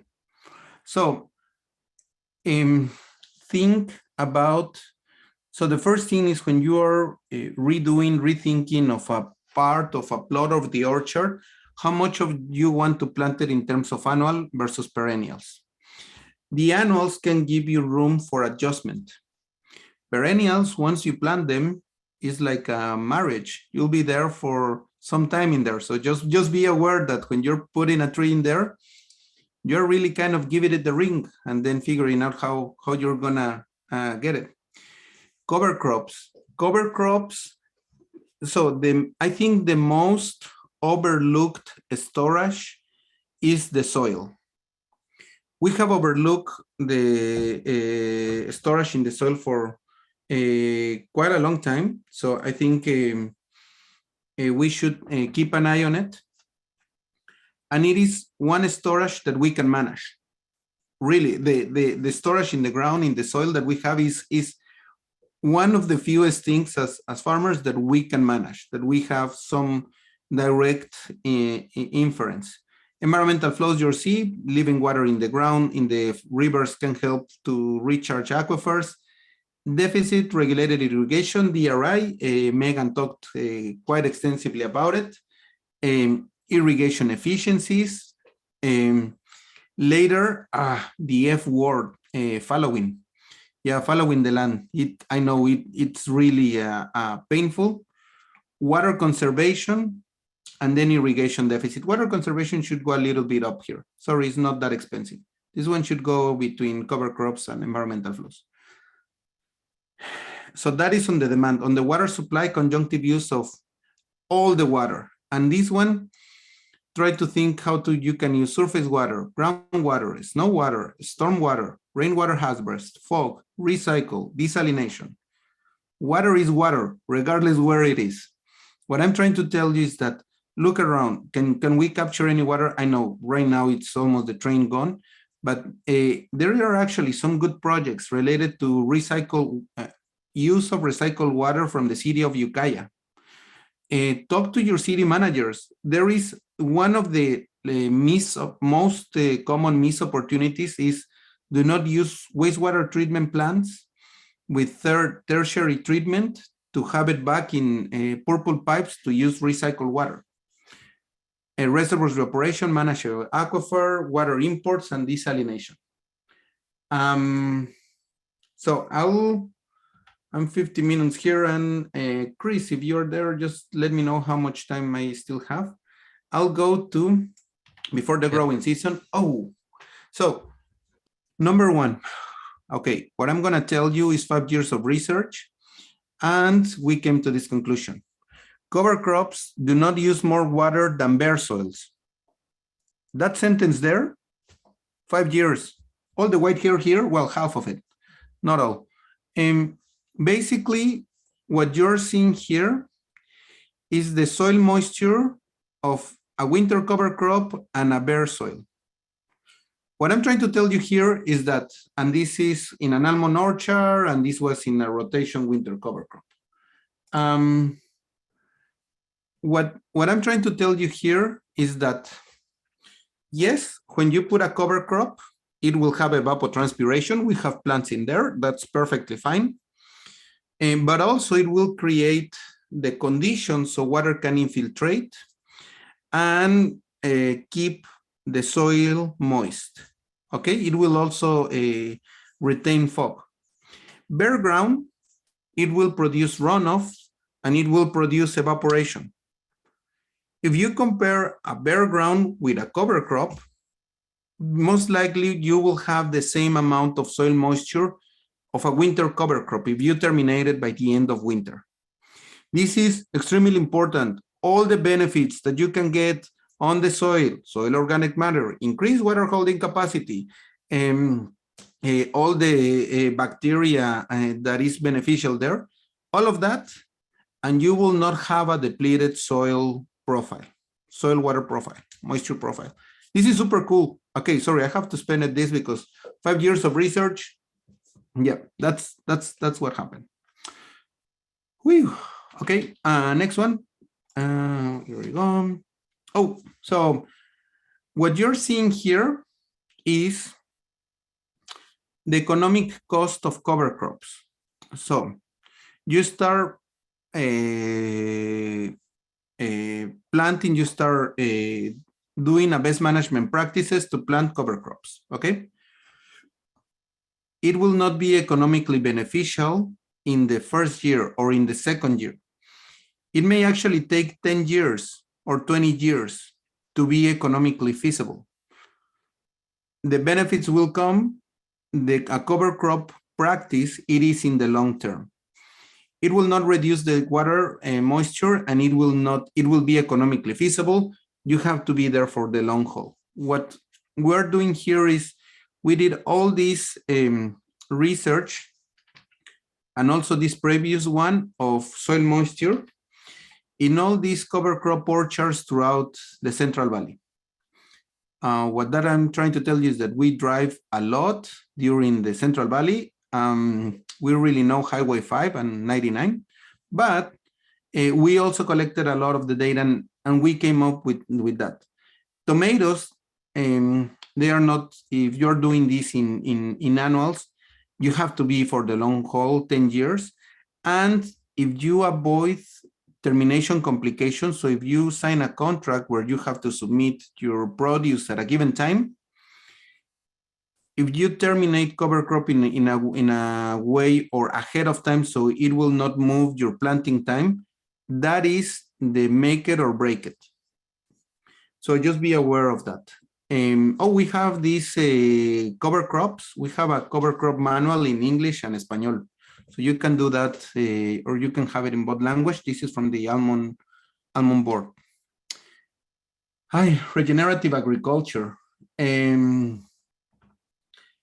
So basically here, what I'm trying to talk about is that we have do all the practices. So integrated pest management, not necessary only chemical pesticides, bio practices.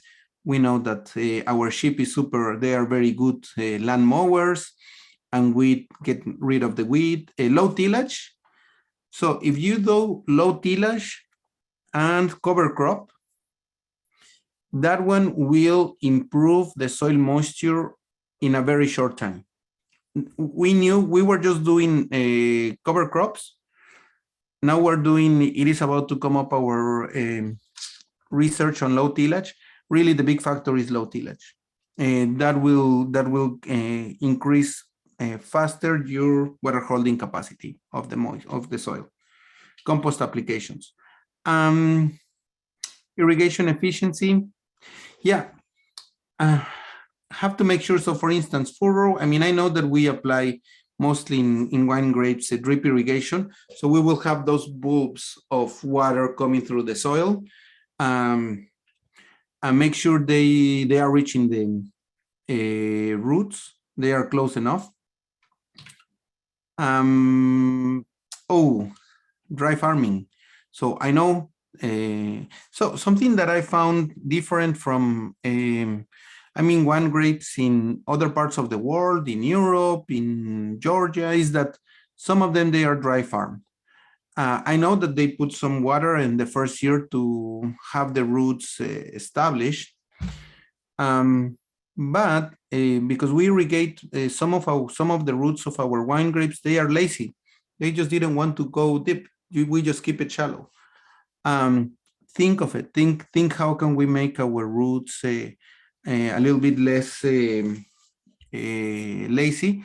This is one of the documents that I saw for dry farming wine grapes. What else do we have? Oh, we have a podcast. Yes.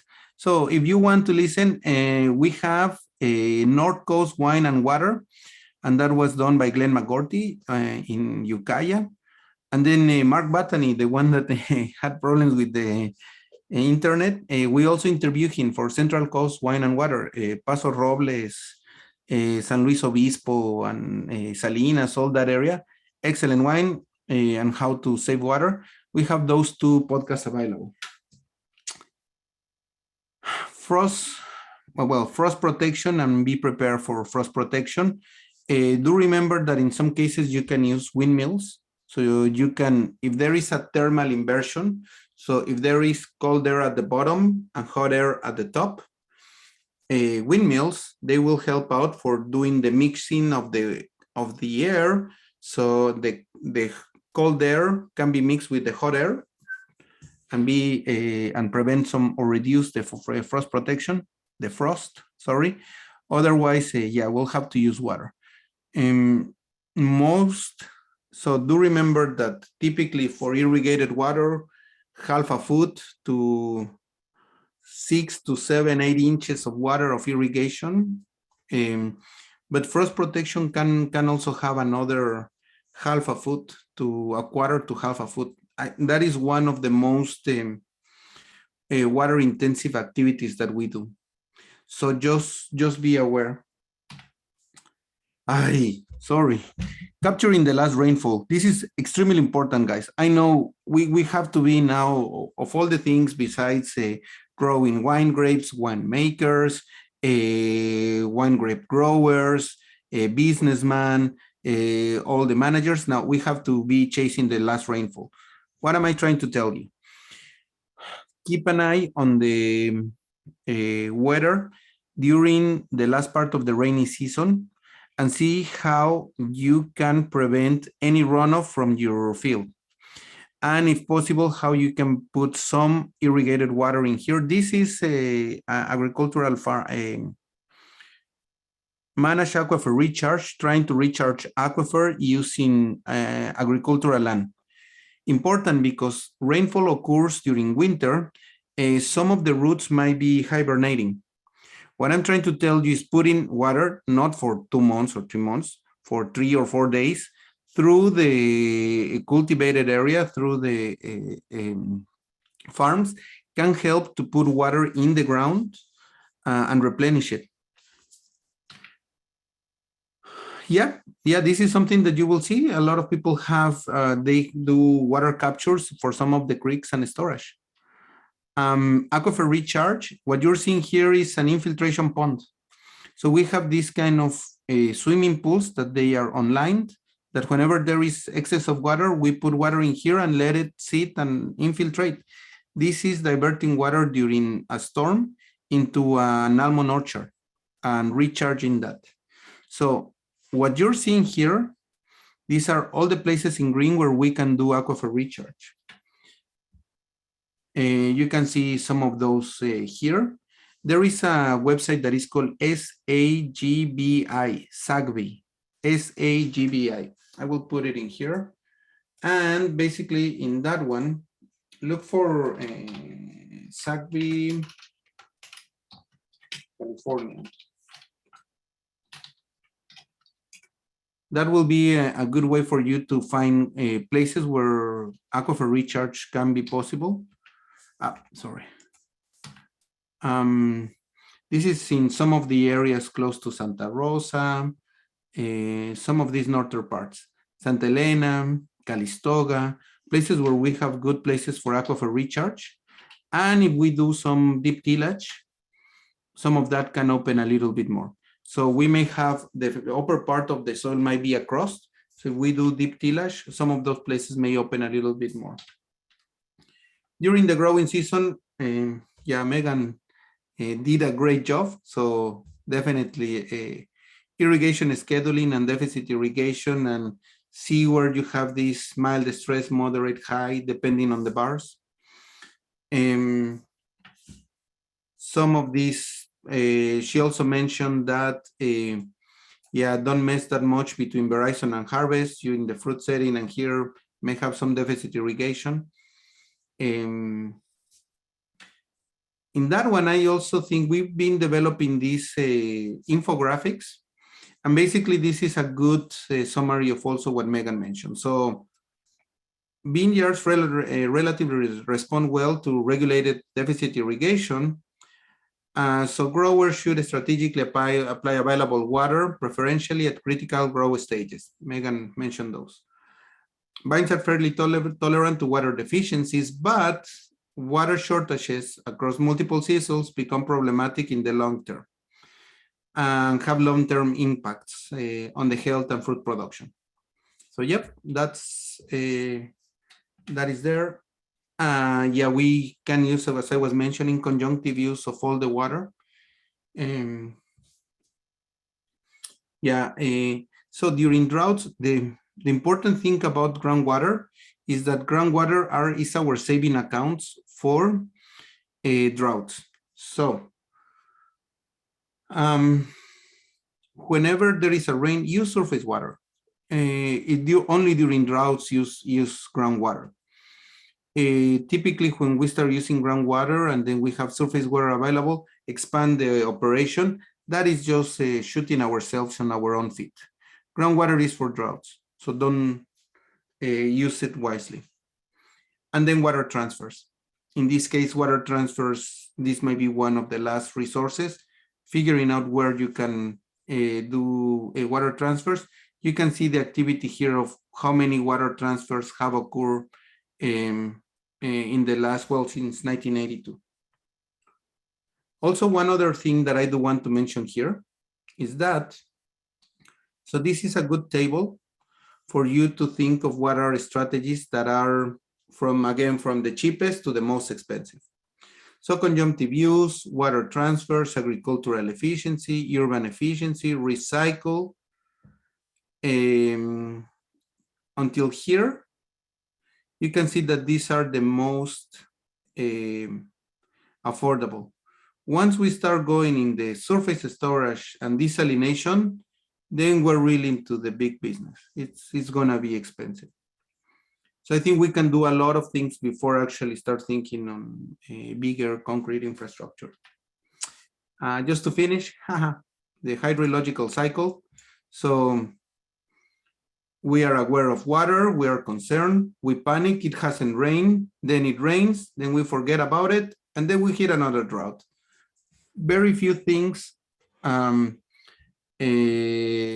have sure in this life. One of those things is that either we're in a drought or a drought is coming. So just be prepared. Thanks a lot. All right, thank you, Sam. Appreciate it a lot.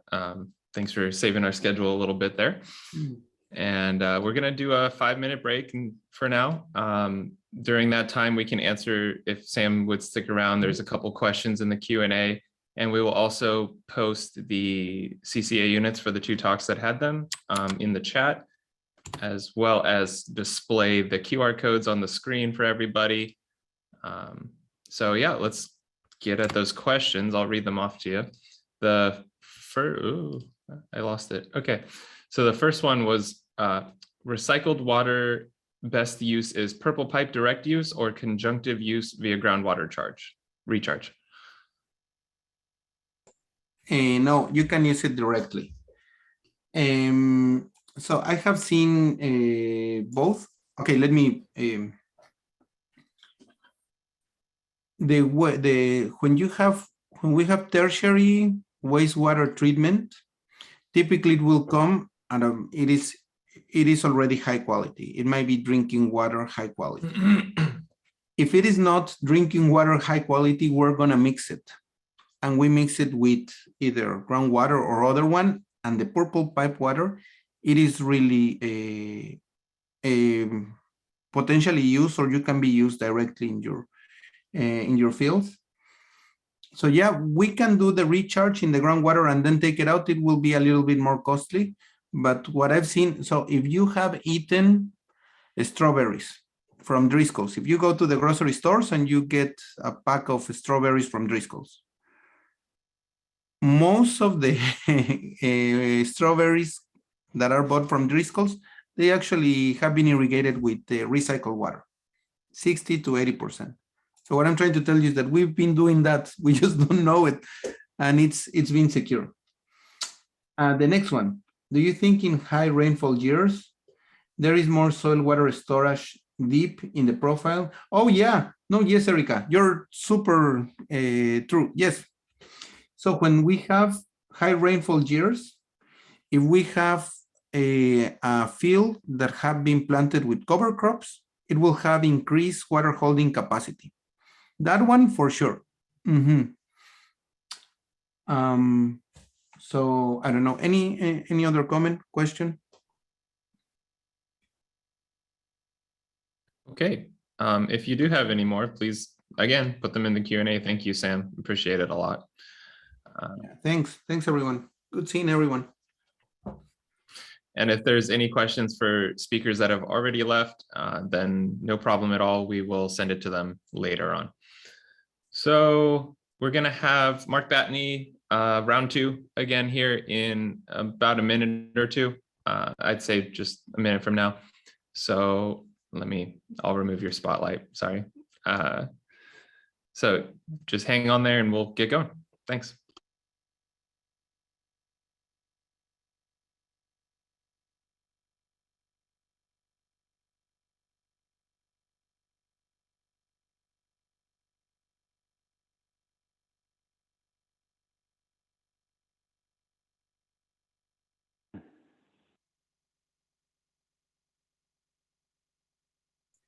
Hey, Chris, I'll make sure Yes. to send you the slides so you can share it with the audience.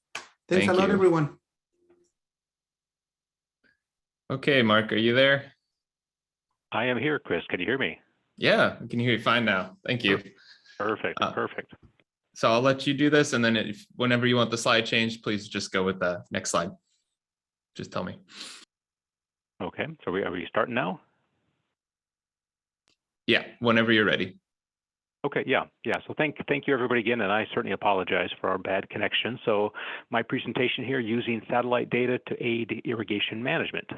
Okay, so the satellites that we're talking about here, there's two networks, the Landsat satellites. These are the American satellites. There's 3 of them right now, 7, 8, and 9.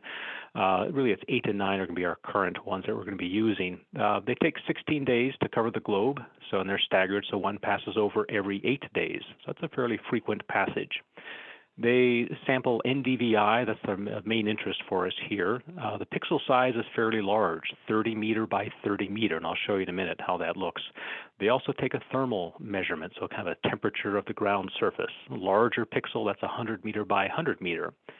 These have been up in the sky for quite a while. Landsat 7 was since 1999, Landsat 8 since 2013, which means we have a lot of historical data which you can access and look at. And that's really one of the powerful features of this satellite data.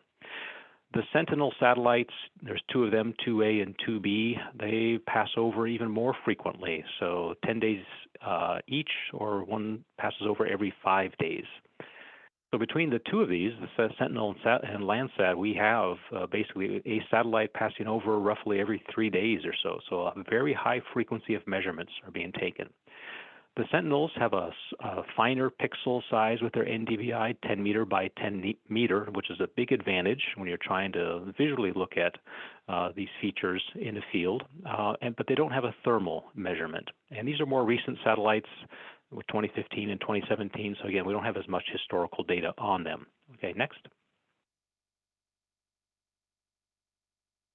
So it's important to understand, the relationship to the pixel size here. So on the left, that's the 30 meter by 30 meter NDVI from the Landsat. And so each one of those pixels is assigned a single value based on whatever that satellite image reads within that pixel. So if that pixel encompasses a portion of the vineyard and a portion of a dry road or a dry field, it sort of averages all of that into that value. So if we're really trying to get information just on the vineyard condition, we have to make sure we're using pixels which are not touching onto the dry surfaces. Otherwise, we'll get a distorted numbers. So the larger pixel size makes that a little bit more challenging. Image on the right, you can see the finer pixel size with the Sentinel satellites and how much better information we get with that finer size because we have less issue with that pixels overlapping the dry areas. But it's still something we need to be considerate of, and it's always keep in mind that these satellite measurements are much more coarse than you would get, for example, with NDVI from an airplane that's flying over a field. Okay, next. The thermal measurement, as I mentioned, is even a much coarser pixel, 100 meter by 100 meters. So each pixel value has an area of about 2.4 acres. So that's an extremely coarse measurement. Now they do a subsampling where they then break that single value down into, say, a 30 meter by 30 meter pixel based on what vegetation is there, let's say based on the NDVI. So that this can be subsampled, but still it's a very coarse measurement, which limits how we can use this for a lot of purposes. Okay, next. Now, it's important to keep in mind that the satellite does not know what is on the ground surface. It's only looking at vegetation, for example, for the NDVI.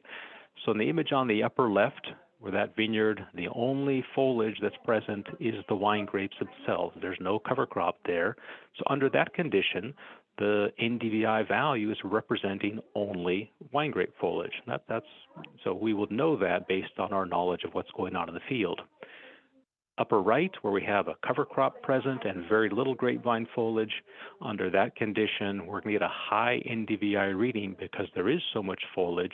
But of course, we have to understand that that's really representing a cover crop because there is so little grapevine foliage at that time.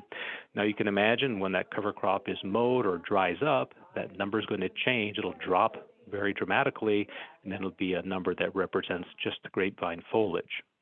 On the lower right, we have a lot of summer weeds in this vineyard. So under this condition, we'll have a high reading of the NDVI, but we won't be able to distinguish whether that's grapevine foliage or weed foliage. We'll again have to have some knowledge of what's going on in that field. The lower left image, where you have now weeds underneath the grapevine canopy, well, those weeds will not be visible to the satellite. So that won't add, most likely, to any value to the NDVI, but they'll still be present. So again, that just represents a limitation of the method based on how the satellite is measured from directly overhead. Okay, next. The big issue is cloud cover. So satellites are very high in the sky above the clouds. So if we have an issue, let's say in the summertime, we can on occasion have cloud cover. That will block the view of the satellite and we won't have data for those periods. Luckily in California, most of our summertime period is very clear skies and we have very little issue with this. It's more of an issue in the spring and the fall. Okay, next. So there's two different approaches to estimating irrigation conditions.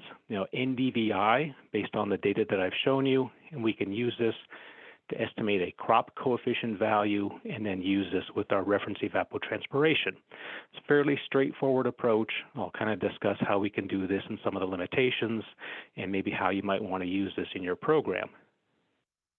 The thermal-based measurements, we're looking at energy balance equations to estimate evaporation loss.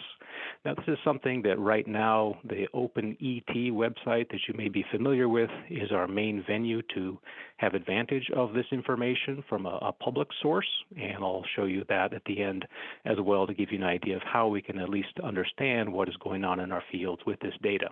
Okay, next. So the main source that I use to get the NDVI data from a free website is this IRISAT website, and I've been using this for a number of years now. I really like this as a tool for a variety of purposes, ranging from just vineyard diagnostics or farm diagnostics to understanding irrigation conditions. It's a really powerful tool. Basically what they're doing, they're taking all of the NDVI data from both the Landsat and Sentinel satellites and putting it into a free website that anybody can access this data, both the current data and all the archived data that goes back now about 20 years. So all of this is available globally. Now, this image that I've shown you, what I did, I selected an area of about 10,000 acres in South America, in Argentina, and this is a snapshot of the NDVI conditions, which the program has converted into an estimate of the crop coefficient, the KC, based on that NDVI. And that I like using that rather than the NDVI, just because it's something that now we can relate to water management. Now, that's a very simple calculation. I think if you can maybe see on the upper right where the legend is, you see both the NDVI scale from 0 to 1 and the KC scale from 0 to 1.2. So basically, it's just taking that NDVI value, multiplying it by about 1.2 to come up with an estimated crop coefficient. Okay. And so what this shows you, you can see the great deal of variability that exists amongst different fields. And again, this is a large area, about 10,000 acres, so we're seeing a large swath of land here. But just this right here, just to understand what is happening within a region, for example, between different crops. This represents orchards and vineyards and probably some pastures and things, so you can see very different values. And just the way to interpret it, the bluer the color, that represents a larger NDVI value or larger KC value in this case, based on these colors. So typically wine grape vineyards, they're going to show up as sort of yellow to green. Alfalfa might be a dark blue, and other crops somewhere in between there. Okay, next slide, please. So how can we use just this sort of picture to understand what is happening in our fields? So this is a fairly large vineyard block in the Central Valley, and taking some snapshots over time just to show how these patterns that we can see might help us understand what's happening with irrigation. So the first picture on the left there in May, the colors are blue to green. That means that there's a large amount of foliage in that vineyard. But then you can see the next time step, June 9 to 16th, how those colors are much lower values of the KC. So that tells us right there something happened to remove a large amount of foliage, probably a very heavy hedging or shoot positioning, but in this case probably a hedging to create that big drop in value. You'll see those two horizontal lines going through the yellow lines. Those are dirt roads in that block, so it's a fairly large block. But you can also see some other horizontal lines beginning to appear. So these could be sections that are either not getting as much irrigation, maybe there are different varieties, different blocks that are being irrigated differently, but they begin to appear here. And as we progress in time, you can start to see some variability in the colors, now kind of on a left to right basis. You can see this sort of vertical line developing down the center of the block. I suspect that's where the irrigation risers come up, and then drip lines move from there towards the left and right sides of that field. So this may indicate that there are some issues with trying to get water delivered to the edges of the field. So when I see a pattern like this, one of the first things I would do is go out to the field and start looking at the irrigation system distribution uniformity. This may be an indicator that there are some issues trying to deliver water in the field. So again, the satellite data can really sort of pinpoint issues that we might not otherwise be aware of because we can't see them as clearly when we're on the ground. Okay, next. Now here I'll give you an example of how we can use some of this data for a single block from this website. So this is a table grape vineyard in the San Joaquin Valley, which I think it's actually a really good example of how we can use this. So I selected this block, and you'll notice that I highlighted an area leaving a substantial margin to the adjoining roads, just because I did not want to be having data representing those dry roads. So this is an important thing to keep in mind. If you're trying to get actual numbers from a field like this, when you set up which area you're looking at, make sure you keep a border away from areas that have features that you do not want to include. And when I first do this, it gives me, I can pick on that upper left, there's sort of a time scale. I can just choose what time of year I want to look at, either the most current data, or again, I can go back 20 years in time. Okay, next. Now, what I can do here is then click on that, and it brings up a chart. And I have set this up in this example to show me a calendar year of crop coefficient values corresponding to that area that I selected. And I know it's kind of hard to see the small font there, but in that chart, we have labeled as 2020 season. We're looking from January through December. And those blue circles represent the crop coefficient values corresponding to all the satellite passes. Essentially, it breaks it down into 8-day periods. So each of those blue dots would represent an 8-day period for that. So on the left, you can see the crop coefficient value. So during the month of January, February, and March, it's fairly low. Maybe there were some weeds or a little bit of cover crop out there. And then you can see the fairly dramatic, strong rise around April and into May as that the canopy develops, and then it reaches a plateau, roughly about value 0.8 during the months of June, July, August. That's again, for a table grape vineyard, you would expect a fairly high value, around 0.8 like that, and then the decline in the fall. Now, one thing, you'll see the shading behind that. So the peach color, that means the visibility is high from the satellite's viewpoint. So we have good data. Where you see those sort of white icicles coming down, those are periods when there was something blocking the satellite visibility. You had cloud cover. So during those periods, either the data is filtered out, or sometimes you have some erroneous data, and there's a point there around early October, looks like, that's a little bit lower than I would expect. And that's most likely due to that. Okay, next one, please. There's a data tab, so if you wanted to actually download the data, you can do that as well. So it's the same data that was in that graph, but now you can get it as a text file or an Excel file. Okay, next. So how can we apply this to understand what's going on in the field? So in 2021, we saw a lot of delayed growth in the spring. And this picture is actually from that same vineyard I was showing you. This is sort of what inspired me to look at it. They were seeing this type of pattern. So a lot of weak growth in some of the vines, very poor uniformity as well. So what was going on? So the first thing that I wanted to look at is, well, what can the satellite NDVI data tell us about the history leading up to this point? Okay, next. I went into the same IRISAT website, and I downloaded the data for that same field from prior years.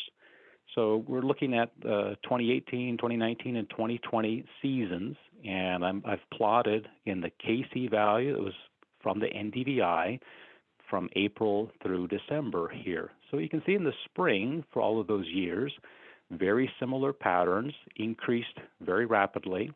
And in the 2018, the solid line, you can see that the canopy was maintained until October when it started to decline. But in 2019, had a very similar pattern early in the summer, but then the canopy was declining sooner. And in 2020, even sooner. So what was going on here? Well, I suspect, one cause could be that irrigation was being cut off. Water supplies can be expensive or scarce, and so one way to save water is to cut off irrigation after harvest, but we know if we do that, that we can then damage the vine's ability or reduce its ability to develop those storage carbohydrates to then allow it to grow the next year.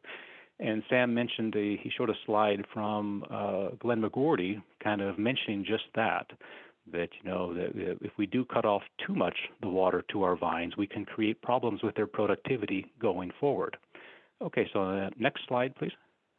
So now here's then what was seen in 2021. So this is around, let's say, 1st of May or a little bit before then was when that photograph was taken showing the weak growth in the field.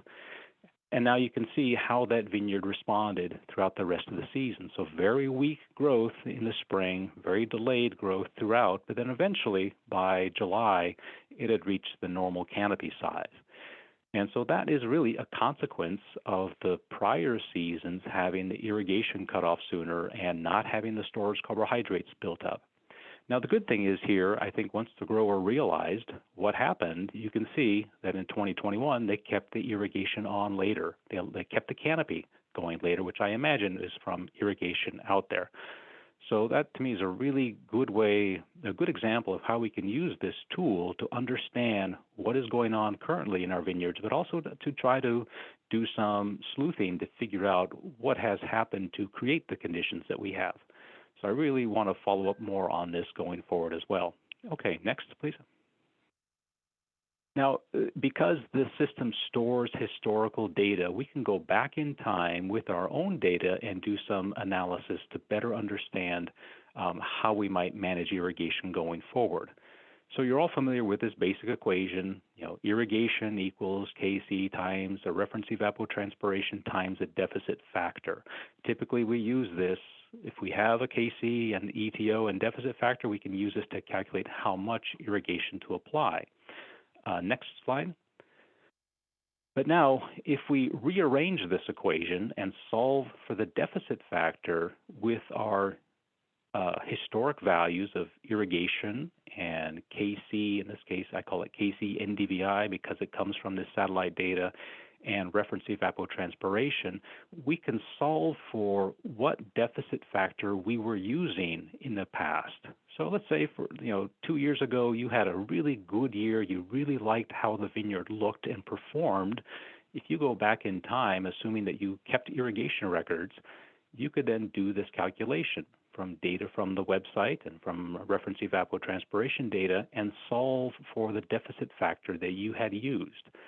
Even if you were not aware of that at the time, or if you make your irrigation decisions with other tools like a pressure chamber, you can still do this calculation and come up with some numbers that might tell you something about how you're managing irrigation. And maybe we can create then a target number that we can use going forward to try to duplicate what happened well in the past. Okay, next slide. So here's just an example of how we would do this calculation. Here's some data from last July up in the North Coast, where during that week, the reference evapotranspiration was 1.5 inches. Let's assume that from our sample vineyard, we go to this IRRISAT website, we get a Kc based on the NDVI of 0.45, and from our records, we knew that we put on 0.4 inches. We put those numbers into that rearranged equation and solve for the deficit factor at that time. And if we did so, we come up with a value of 0.61. So this 0.61, kind of a unitless value, really tells us a lot about how we were managing irrigation with respect to the weather conditions and with respect to the vine size and its requirements for water. So that itself is a very valuable thing to understand. Okay, next.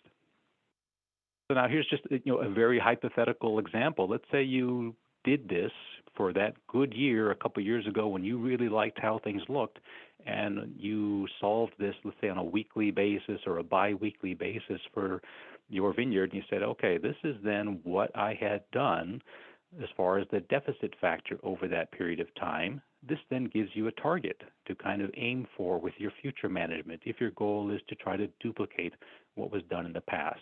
And again, even if you don't actually use this to tell yourself how much to irrigate, if you're basing irrigation on other measurements, soil moisture or something like that, you can still use this sort of as an evaluation of how things are going. How does this season compare to prior seasons with regards to how you're managing water?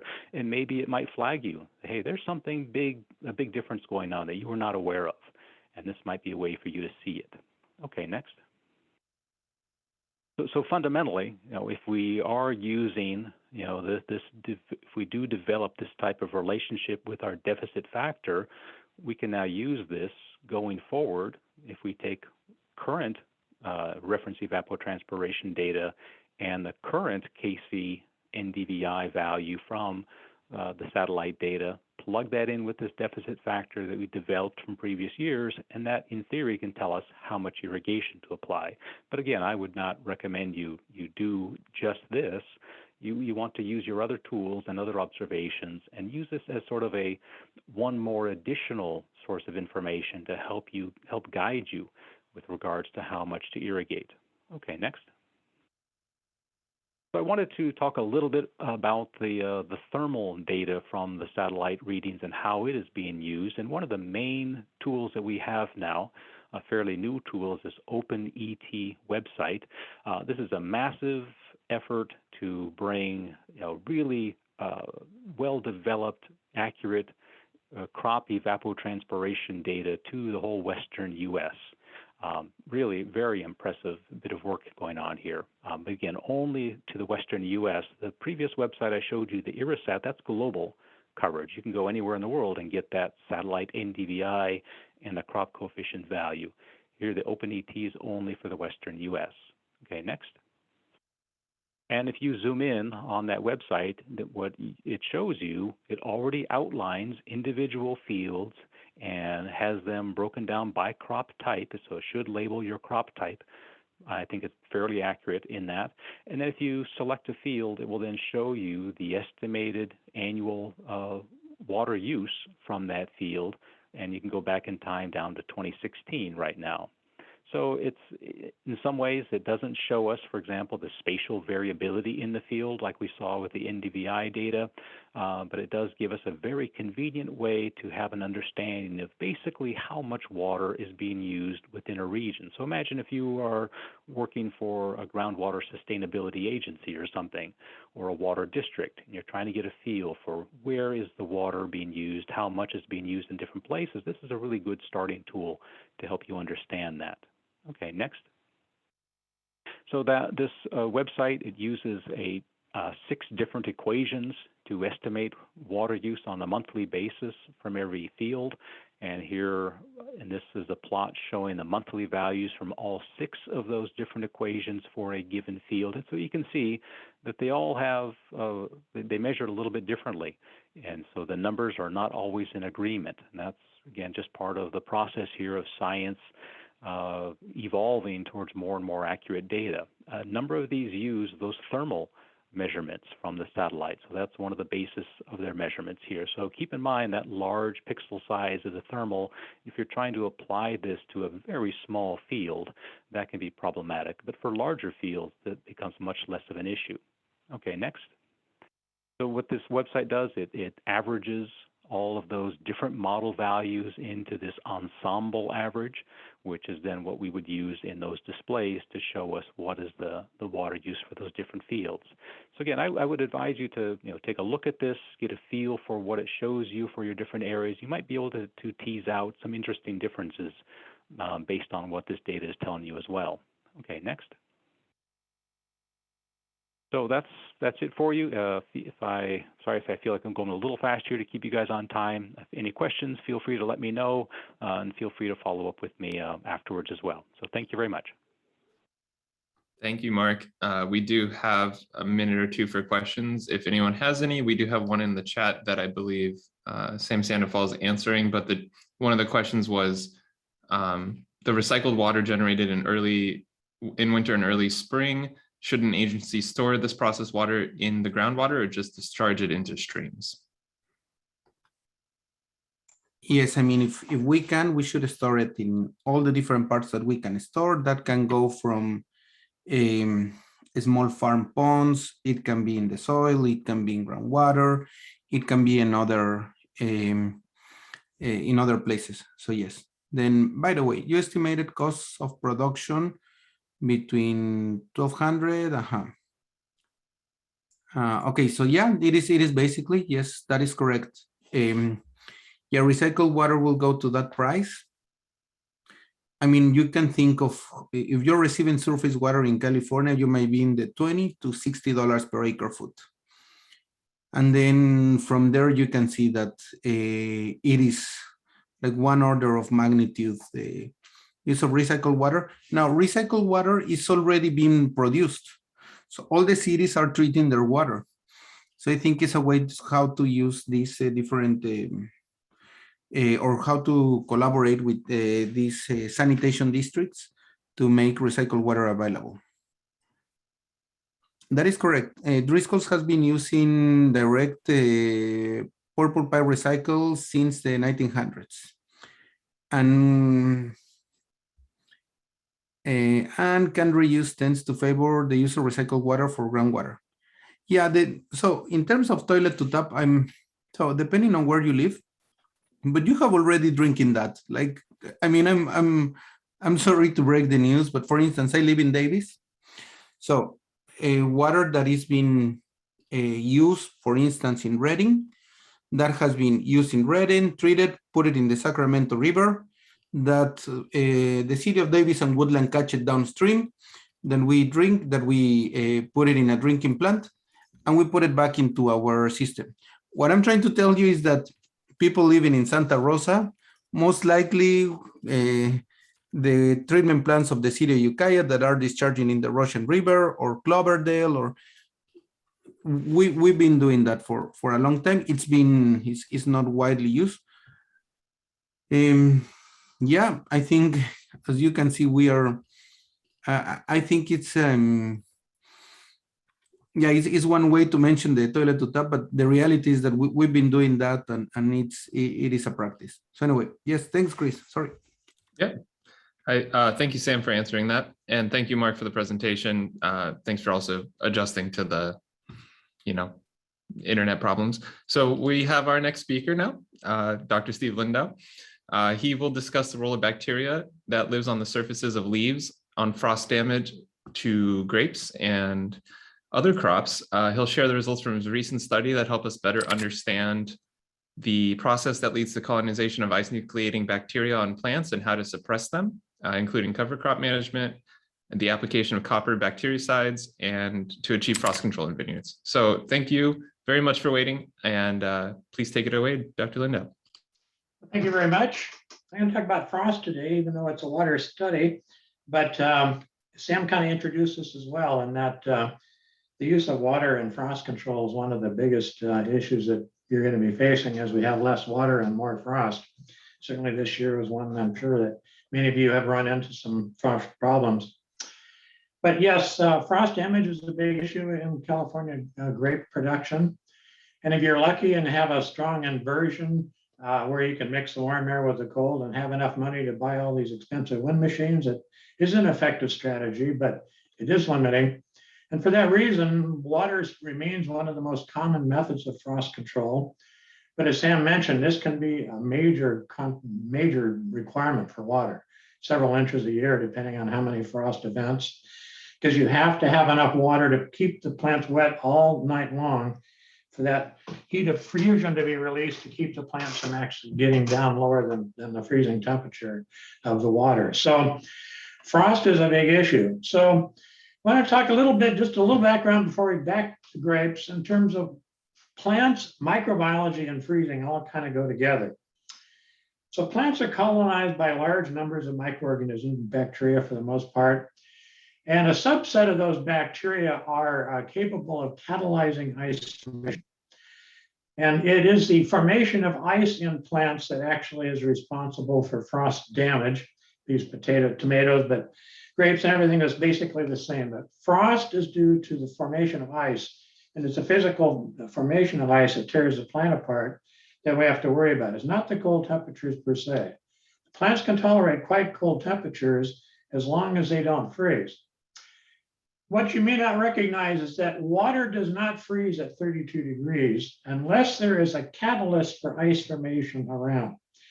And it turns out that these many bacteria that are found on plant surfaces include species such as the top two on this list that are very capable of serving as an ice catalyst. So the water will remain liquid down to very cold temperatures. In the case of the water within plants, down to around 24 degrees Fahrenheit or minus 5 degrees Celsius, unless the catalyst around. In the presence of these bacteria, the water is catalyzed. And these bacteria are nature's most efficient catalysts.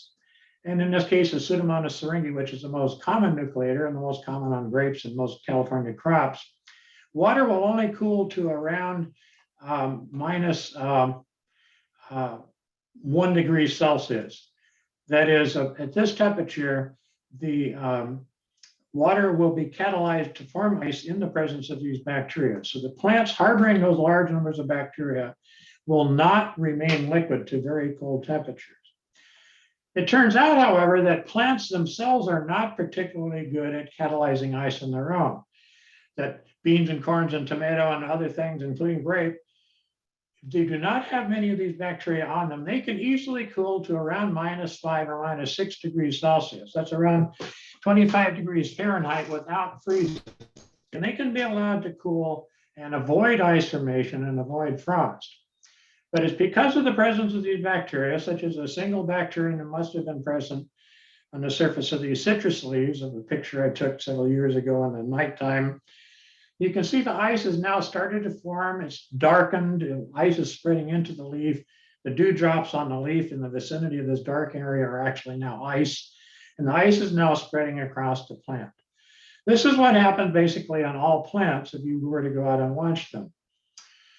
And it's because of the numerical relationship between the numbers of bacteria here on the vertical scale and the temperature at which the plants are going to freeze that we're going to take advantage of in the strategies to reduce the numbers of bacteria to thereby reduce the freezing likelihood of the tissue.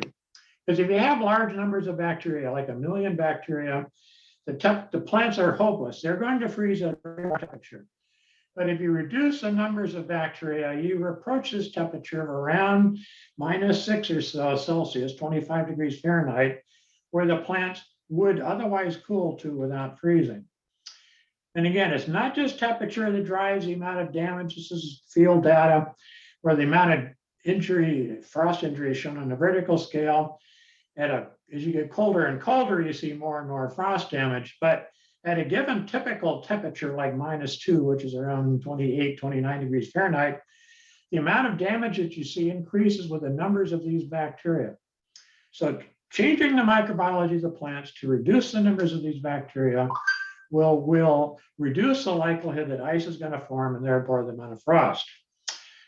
Now, what we have going for us is that the plants aren't always colonized by these bacteria, that they are contaminated, if you would, as they start to grow. The buds on a grape, the flowers on a tree are largely free of bacteria, but those numbers increase dramatically by hundreds of fold within a couple of weeks or more after the plants come out. So that's what I want to talk about with grape. In terms of grape shoots coming out, they're almost free of bacteria, but they have to get contaminated with other bacteria from other sources. Like the flowers of these apple trees, they are apparently being contaminated by the bacteria that move from the cover crop that's heavily colonized because it's been out growing all winter long, heavily colonized by bacteria, moves up into the tree, colonization happens. So this is important because we're going to be talking today about cover crop management, but also the use of bactericides to reduce the likelihood that the bacteria needed to catalyze ice are going to be present, and hence the reduced need for any kind of water or wind machines for frost. Citrus, we've studied this already, where we had orchards where there were vegetation nearby that had a lot of these bacteria around. We saw that the amount of frost damage on the fruit on those trees were much higher near the vegetation than it was like 100 yards into the orchard. And the lower curve, the open circle, showed that those same orchards where we had applied copper, the amount of frost damage at a given location was actually much reduced. So the presence of the cover crops, in this case, vegetation nearby the orchards, was a risk factor for frost, and copper can be used as a control measure to reduce these bacteria. So we wanted to look at this more recently, and we've done this with work with Glenn McGordy and a couple of others, to look at the microbiology management in grapes and how that can be used to manage frost. Because grapes, especially early in the season, have very low bacterial numbers on their leaves. And these other kind of plants that either growing as weeds in the vineyards, just growing as cover crops, have hundreds of times more bacteria, thousands of times more bacteria, and are essentially a risk. Now, the other reason that we think that managing the bacteria to reduce frost makes a lot of sense in a crop like grape is that we have to have this nucleation event in each of these shoots to have the frost damage happening. Because if you look at damage in a vineyard after a frost, you'll see that each of these shoots is basically freezing independently. That the ice formed on this shoot did not move down and cause ice formation on these other shoots. And maybe this shows it better. This one escaped frost. This one escaped frost. Did not escape frost. Escaped, not escaped. So it's an independent event that happens thousands of times in your vineyard where the ice formed in that particular shoot and caused damage to that fruit, or the shoot was lucky enough to have avoided. So I want to show you the data from the last couple of years. We worked together with Glenn McGordy and with some awesome collaborators with Rotorua Estates in Alexander Valley, and then also the Beckstoffer Vineyards in Lake County. We're going to really look focused on two major issues. Can we use bactericides such as copper sprays to protect crops from freezing? And to what extent are these orchard floor management schemes like cover crops or maintenance of weeds and everything, how much of that is an issue of risk? Now, because of the immigration of these microbes from these other nearby plants and so on, the plots that we do for these studies needed to be rather large. And so we took whole vineyards and divided them up into replicated blocks where we, in this case, changed the vegetation or applied copper or both to look at their effects on the frost damage. Let me start with our work from a couple of years up in Rotorua, where in this case, we did not remove the cover crop, but in fact, we simply mowed them right about the time the vegetation was coming out in the grapes. And in subsequent years, based on what we learned in that first year, we actually went to a scheme where we actually had removed the cover crops during the wintertime with herbicides and compared cover crops with non-cover crop, basically bare soil. And of course, because we had frost trials out, we didn't have frost in those 2 or 3 years that we were doing studies, but we could measure the freezability, if you would, of the tissue by taking samples of the leaves and the shoots, putting them in tubes of water and cooling those tubes down and the tissues to see at the temperature at which ice is going to form. And this has been very predictive of what frost damage would have occurred in the other trials where we've had active frost. But what you can see is that these tissues sitting in the water were cooled to very cold temperatures, but in this case, there weren't enough bacteria on that tissue to have caused ice formation. The water remained liquid at very cold temperatures, whereas this particular treatment had much more bacteria on it, ice formed. So it's a very good measure of the temperature at which the plants were going to start freezing in the field. Basically, their susceptibility to frost. Now we're going to see a bunch of graphs that look like this, where we're going to show that the freezing temperature, the super cooling point, the temperature to which we could cool the plants before they started to freeze. In this case, the longer the bar, the colder that it gets to before they start to freeze, means that they were less prone to frost damage. And in our first year where we had studied at Rotorua, we found that the application of copper tended to trump any kind of orchard floor management, where we had simply mowed or not mowed, didn't make a large difference in the freezing temperature, but the application of copper in these hot colors, you see, had a very large effect. And we saw that those plants where we hadn't applied copper, and especially where we had left the cover crops unmolested, they froze at a much warmer temperature, around -2 degrees Celsius, around 28 degrees Fahrenheit. Whereas you see those parts of the field where we had applied the copper, the plants could cool to almost 3 degrees Celsius, or almost 4 degrees Fahrenheit colder before the frost was likely to have happened. And not too unsurprisingly, these copper bactericides are very effective at preventing bacteria from growing. We don't want to use them as an eradicant. We cannot apply copper the night before a frost and expect any benefit in frost, because the bacteria are still really dead, but they still have this capability of catalyzing ice. But we can prevent the growth of bacteria with copper. And we can see, 100-fold or more fewer bacteria when we had the copper present, and the ice nucleating bacteria just as well. The hot colors again showing the elimination of the bacteria with the copper. Now in the 2018 trials where we bit the bullet and we had removed the cover crops entirely by having had herbicide put on earlier, there we saw, especially early in the season, when frost was much more likely to have happened, that it was actually the cover crop removal that had the largest effect. We saw also an effect of copper removal, but we see here that in fact, compared to our control, which is again the blue, the reduction in the freezing temperature due to cover crop removal was quite dramatic. Now, this was probably because it was a relatively wet, a lot of vegetation as cover crops in those areas, and the cover crops and the weeds that were present had very high bacterial numbers. We had 100 million bacteria on a typical leaf in this case. So it was quite obvious that they might well have been a good source of inoculum moving over into those areas of the vineyard where the shoots were just coming out. And to really kind of show that this is what we think is happening, we hung out little culture dishes where we could collect bacteria that were falling on the tissues nearby for an hour or two and collect those microbes. And we could see that, yes, indeed, there were a lot more microorganisms in the air settling out onto our emerging vegetation in the area where we had the vegetation compared to the areas where we had either removed the vegetation or had also applied copper. So again, we're kind of changing the microbiology parts of the vineyard by not having that source of inoculum from these green tissues that are out at the time that the shoots are emerging. Now, in yet a third year, we saw again that we had an effect of copper and the vegetation management both.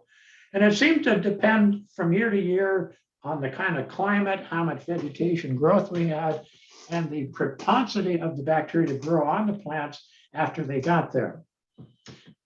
Now, it was really interesting, though, in that we had a number of replicated trials, and in this case, both in Anderson Valley, but also we had some other sites from Rotorua, which were down the road a couple, 3 miles. They had a different kind of a setting. There was much different and less vegetation in that particular vineyard compared to the Rotorua home place that we did our other study that I showed you.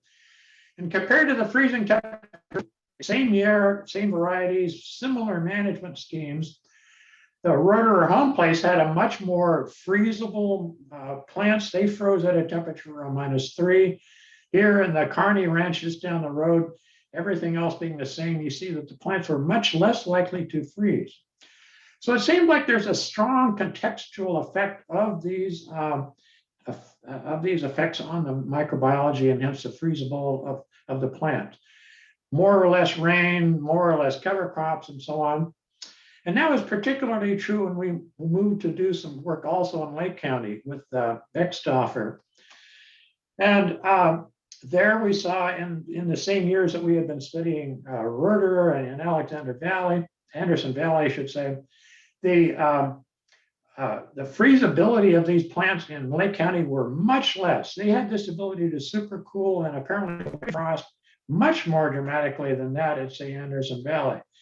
The Anderson Valley plants, which had emerged earlier when it was wetter, established much higher bacterial numbers, froze at a temperature of 28, 29, like you might expect. These ones in Lake County were supercooling, avoiding frost to much colder temperatures.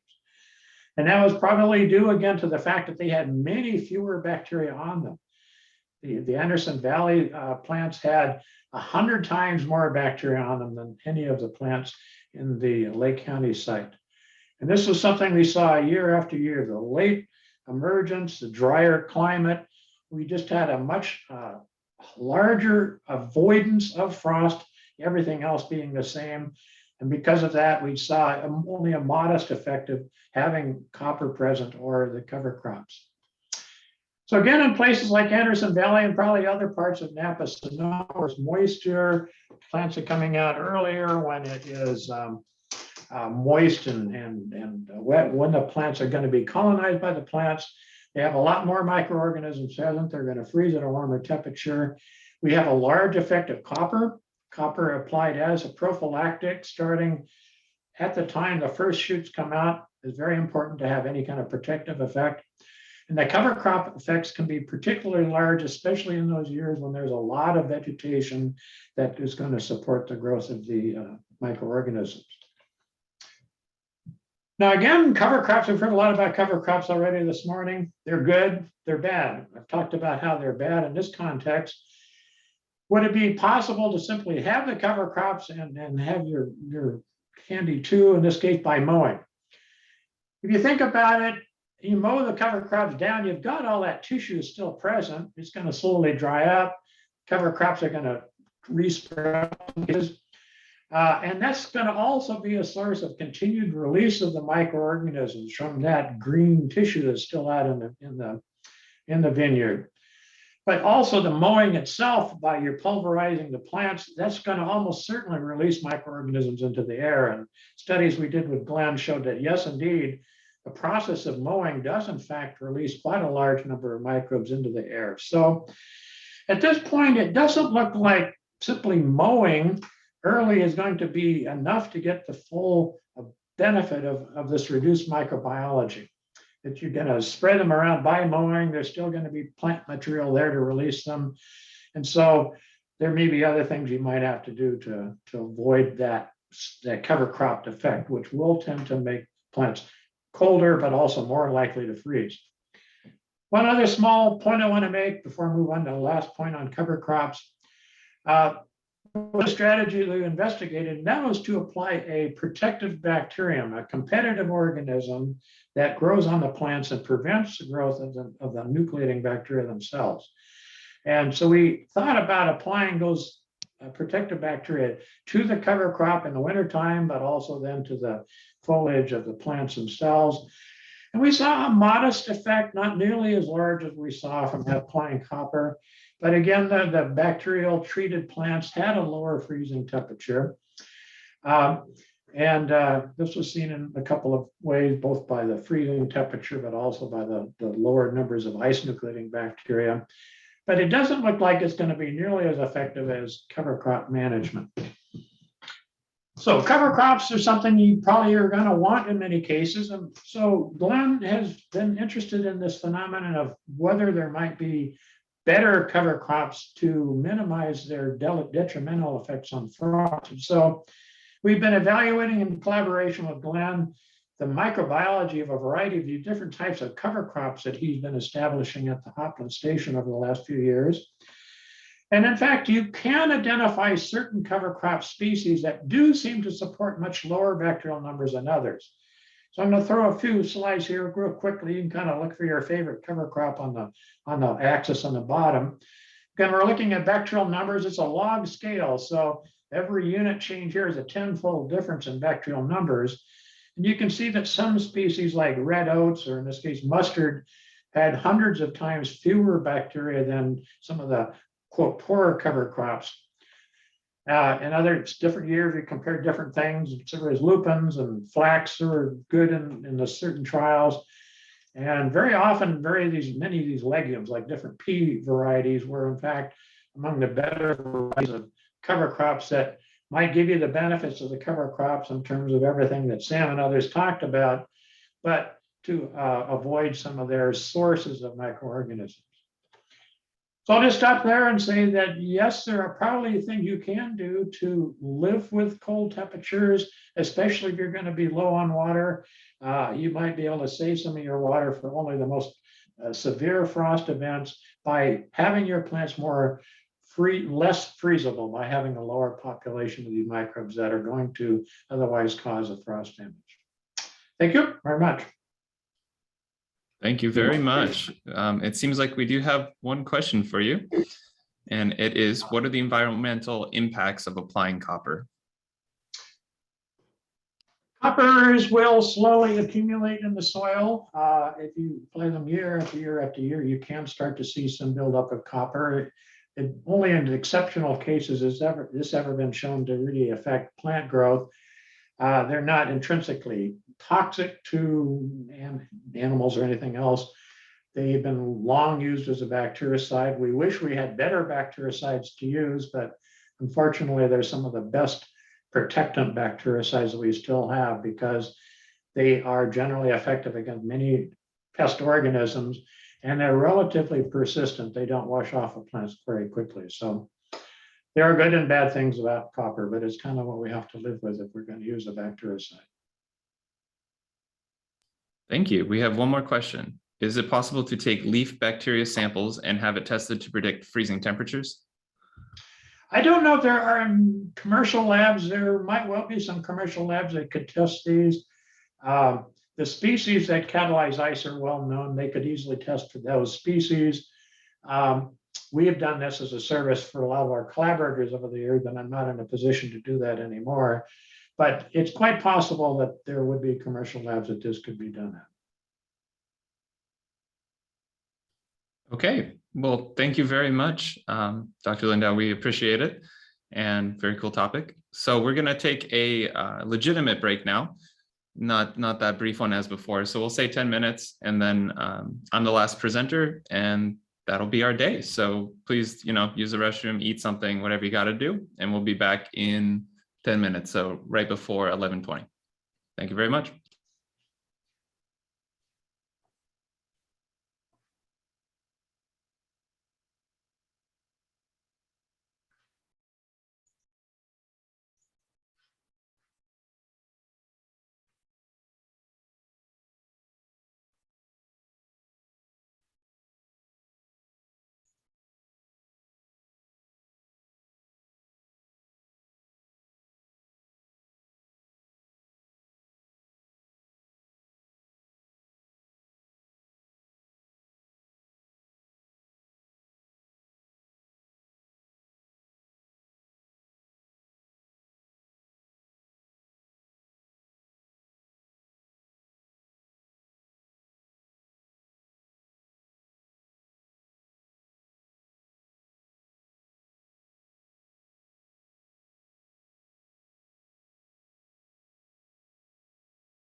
Okay, so I'll do the final talk. We'll get going here in a minute or two, just when people start coming back.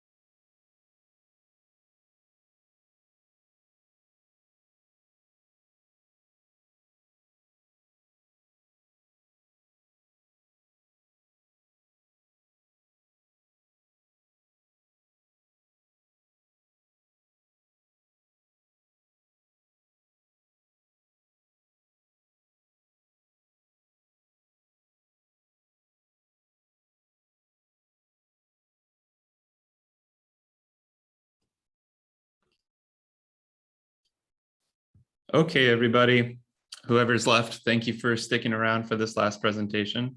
Again, I'm Christopher Chen. I hope you can all see and hear me. And I'm the UC A&R Vineyard Advisor for the North Coast regions, Sonoma, Mendocino, Lake counties. And I'm going to talk to you today about planning for the future in terms of rootstocks and vineyard design. So I'm going to get going here. All right, so I'm not going to spend too much time on this because we talked about it a lot, but it's getting a lot hotter generally across the country, across the world. This is an example from last year, 2 years ago, 2020, 2021 year. We saw an increase in temperatures, average temperatures, which leads to higher evapotranspiration, greater water demands, and damaged fruit. Likewise, we've had less rain. The decrease in precipitation causes water scarcity and may actually cause long-term damage to grapevines, which again decreases yield and fruit quality. And then the last little bit of change that we don't want is salinity. So as things get hotter, drier, we use less high quality water. We end up with more saline soils because the water has more salt in it. A good example is part of the San Joaquin Valley. There's pretty salty soils there now, but we'll get into that too. And all this climate change has been seen as hotter average temperatures. This year, we've seen a lot of late frost events and frost events in places that never had late frost events. Extended droughts, which is just the fact of California, salinization of the groundwater and the soils, and then extreme wildfire events. So these are all pretty bad. The increasing temperatures actually have a pretty big impact on the phenology of grapevines. As temperatures rise, we're seeing total annual growing degree days increase and the accumulation to critical points earlier in the year. You can see, for instance, an earlier onset of veraison between 2012 and 2020, and a higher total cumulative growing degree days. And now it's not consistent for every single year, but it does happen, and generally the trend is going toward that. So what can we do about it, right? Options for growers, options for people. I'm not going to get too far into short-term options because this is more about long-term design and rootstock choices. But one of the things I worked on was shade netting. Shade netting was really useful in preventing a lot of the sun damage, decreasing the temperature in the fruit zone. This project was in Oakville between 2016 and 2018, and it was Cab Sauv on 110R. We used a bunch of different colored shade nets to see what their effects were.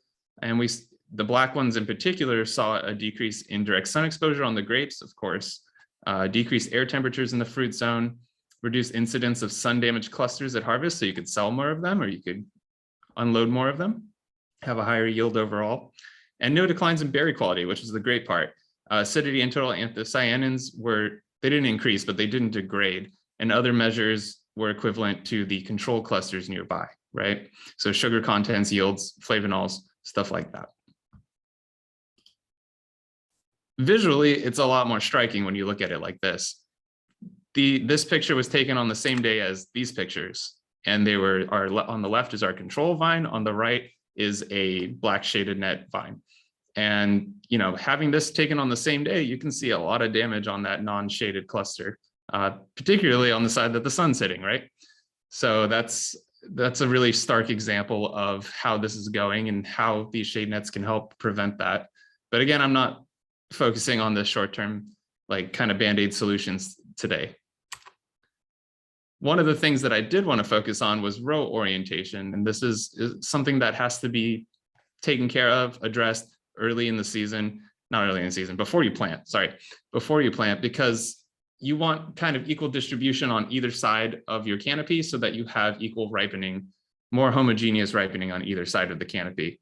I used to work with someone who used to say, you can't take two bad things and make one good thing. If you have an underripe fruit on one side and a way overripe hang time fruit on the other, it's not going to make a wine that's similar to one that is more or less equal on both sides. So we actually did this, and we looked at this in Oakville, and a northeast southwest orientation was most beneficial. Both sides of the canopy would receive similar hours of direct sunlight throughout the day and heat up to around the same temperatures, maximum temperatures throughout the day, which is great because the quality of the grapes is fairly equal on either side. We actually sampled both sides of the canopy to look at, what they were doing. Right. Yeah, so the cluster temperatures themselves, the berries got up to 120 degrees Fahrenheit. Between 110 and 120, the more equal the sides were, the less that maximum was. So the other aspect, a closely related concern to extreme heat, drought's been really prevalent in California for 2 decades.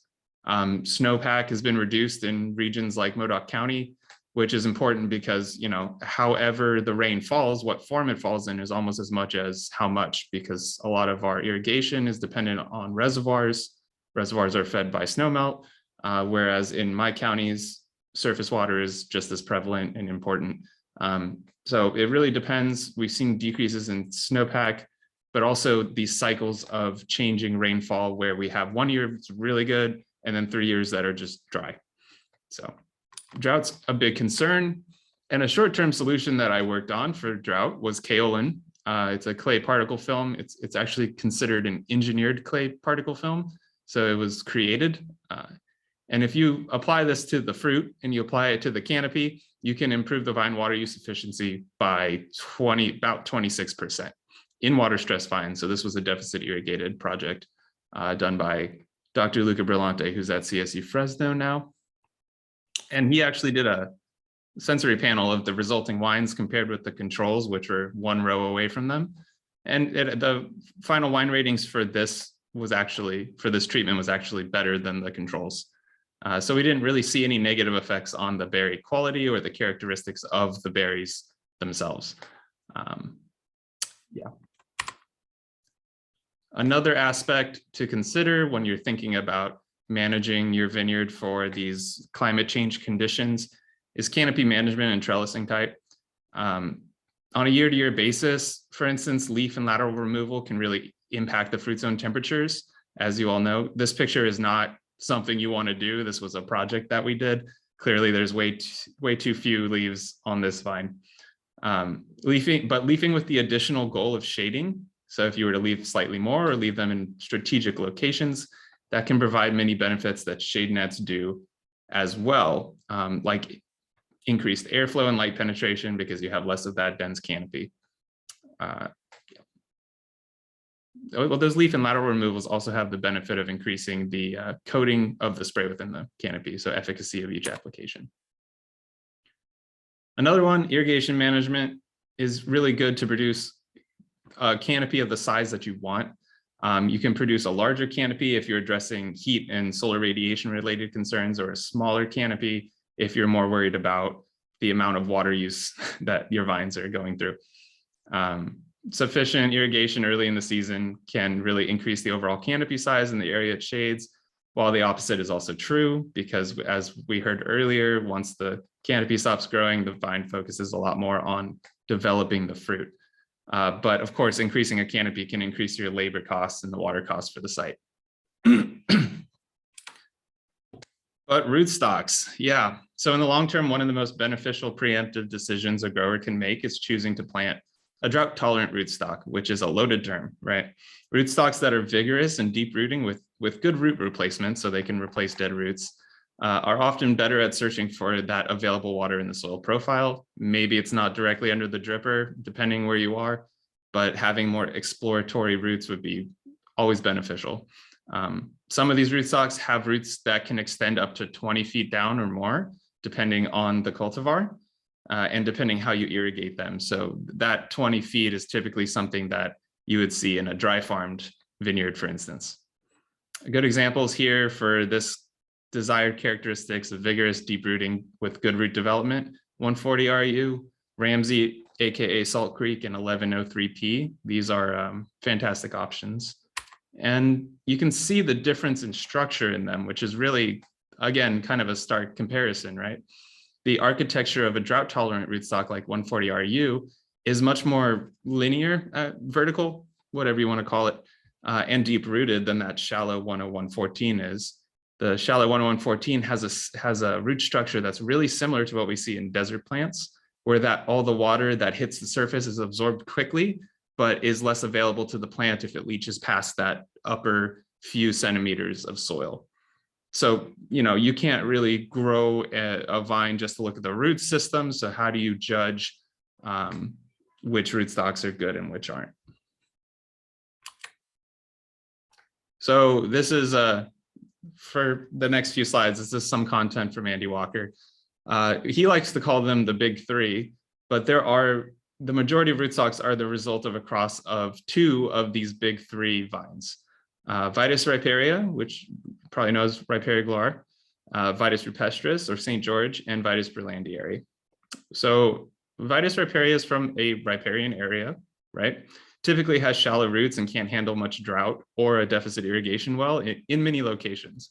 I want to caveat all this by saying that a lot of this is site dependent, but generally this is what we're seeing. Vitis rupestris, on the other hand, is more deeply rooted and drought adapted, which is fantastic. I believe it's found on dry creek beds, so it's a little deeper rooting because of that. And then Vitis berlandieri was originally found in Texas, where there are soils with high lime content, and it's used to add lime tolerance to rootstocks. So that was actually very important in a lot of Europe, where they have a lot of lime soils. So they incorporated that into the big three. It went from big two to big three. Although berlandieri does often make the rootstock difficult to propagate and graft if it's in the background. Excuse me. So we got to look at the crosses between them, because if you cross all three, you get a few combinations that are very unique from each other. And unlike most vinifera grapes, you can tell them apart by all of their leaves, which is fantastic. So Riparia and Rupestris, if you were to cross those, you get things like 3309C and 10114, which are both well-known rootstocks, very good on fertile, high vigor potential soils. They typically have a very moderate root spacing, so not too deep and not too shallow. But variable drought performance, right? Oh, sorry, one second. Okay, not too deep, not too shallow, but it also grafts and roots very well. Some good examples, like I said, 3309C, 10114, and Schwartzman, which is very similar to 10114. I believe somebody's off mute. Okay, got it. Another one, berlandieri by Riparia. These are your 5Cs, 5BBs, 420As. These are also very common. They have, again, good full oxidant resistance like the rest of the rootstocks that we use, because that was the key, right? The source of rootstock usage. Because they have berlandieri in the background, they have that lime tolerance and a moderate vigor. And they have more of a shallow rooting depth compared to a lot of these. So they're not that great in more drought prone regions, water affected regions, but they do graft and root well, which is an accomplishment when you have berlandieri in that background. And then probably my favorite one for drought is berlandieri by Rupestris. These are your 110Rs, 1103Ps, and 140 RUs. Right now, some of the most popular rootstocks in California. It was actually these crosses were actually developed specifically for drought and lime tolerance, which is exactly what you want in some cases. They have deeper root systems that avoid drought, which is again, what you want, but they can be difficult to root and graft. So that's the Berlandieri popping in there. So those were the big 3 crosses, but there's one more, and it's also pretty common in the background of a lot of rootstocks, and it's Vitis champinii. It's a natural cross between Vitis candicans and rupestris. It's very vigorous, super vigorous, but it's also difficult to propagate. If you know how hard it is to get some of these, you might understand that why it's hard to get them. But it's very drought tolerant due to its deep root systems. Most of them are. Most of the crosses are. Ramsey Salt Creek is a good example. Freedom Harmony 03916, which has other benefits as well. But this is the cousin of the big 3, something to keep in mind. So when you're looking for a rootstock to adapt to, changing climate conditions, you want to look at things like vigor and drought tolerance. And drought tolerance a lot of the times has to do with the vigor, the ability to induce the vigor in the scions. Again, heavily site dependent. This is just a generalization of that vigor. So, the things like Ramsey, which has champinii in the background, Freedom Harmony, they're very vigorous. And then you get into the Berlandieri by rupestris crosses. So, look at things like this when you're thinking about, am I going to be affected by drought for the next 4 years as these vines are establishing, or you think in the long term, we're not going to have a solution for drought in vineyards? This is a good thing to start with. The more vigor you have, the more transpiration you're going to get from the vine. So you want to possibly have a middle ground with this, right? Again, generalization here, but imparting drought to their scions, you can see that very similar ranking of cultivars here. So you have 110R, 140RU, and Ramsey are kind of at the top. And again, that's that Berlandieri by rupestris crosses and the champinii background rootstocks. Although this isn't, I want to say this a third time, this isn't end all be all for these. It's very site dependent, and it could perform well at one side and not at another, even if they're a few miles away from each other. So I'm going to make a quick note on salinity because I think it's becoming more of an increasing problem. So soil salinity is actually something that we see that has many negative effects on the vine health, the vine productivity, the crop quality, as well as the soil health. This is what I did my doctorate on, salinity in grapes. That excess, and when I'm talking about salinity, I'm only talking about sodium chloride here. So that excess sodium chloride exposure is really problematic because it actually goes to the major sinks in the grapevine, so the leaves and the fruits, right? And you get these salty fruits that in some cases regions cannot sell. So for instance, in Australia, their food code actually has a statement that says a wine can't contain more than a certain amount of sodium chloride in the final product. But it's really an interesting physical phenomenon when this occurs with a drip line, because you get these rings of salt around the drip area where the wetting front was. And that's just what you see on the surface, but below you get this bulb or a ball of the waterfront where there's this barrier of sodium chloride right where the water started drying that kind of prevents the roots from growing further beyond it without getting some form of salinity toxicity.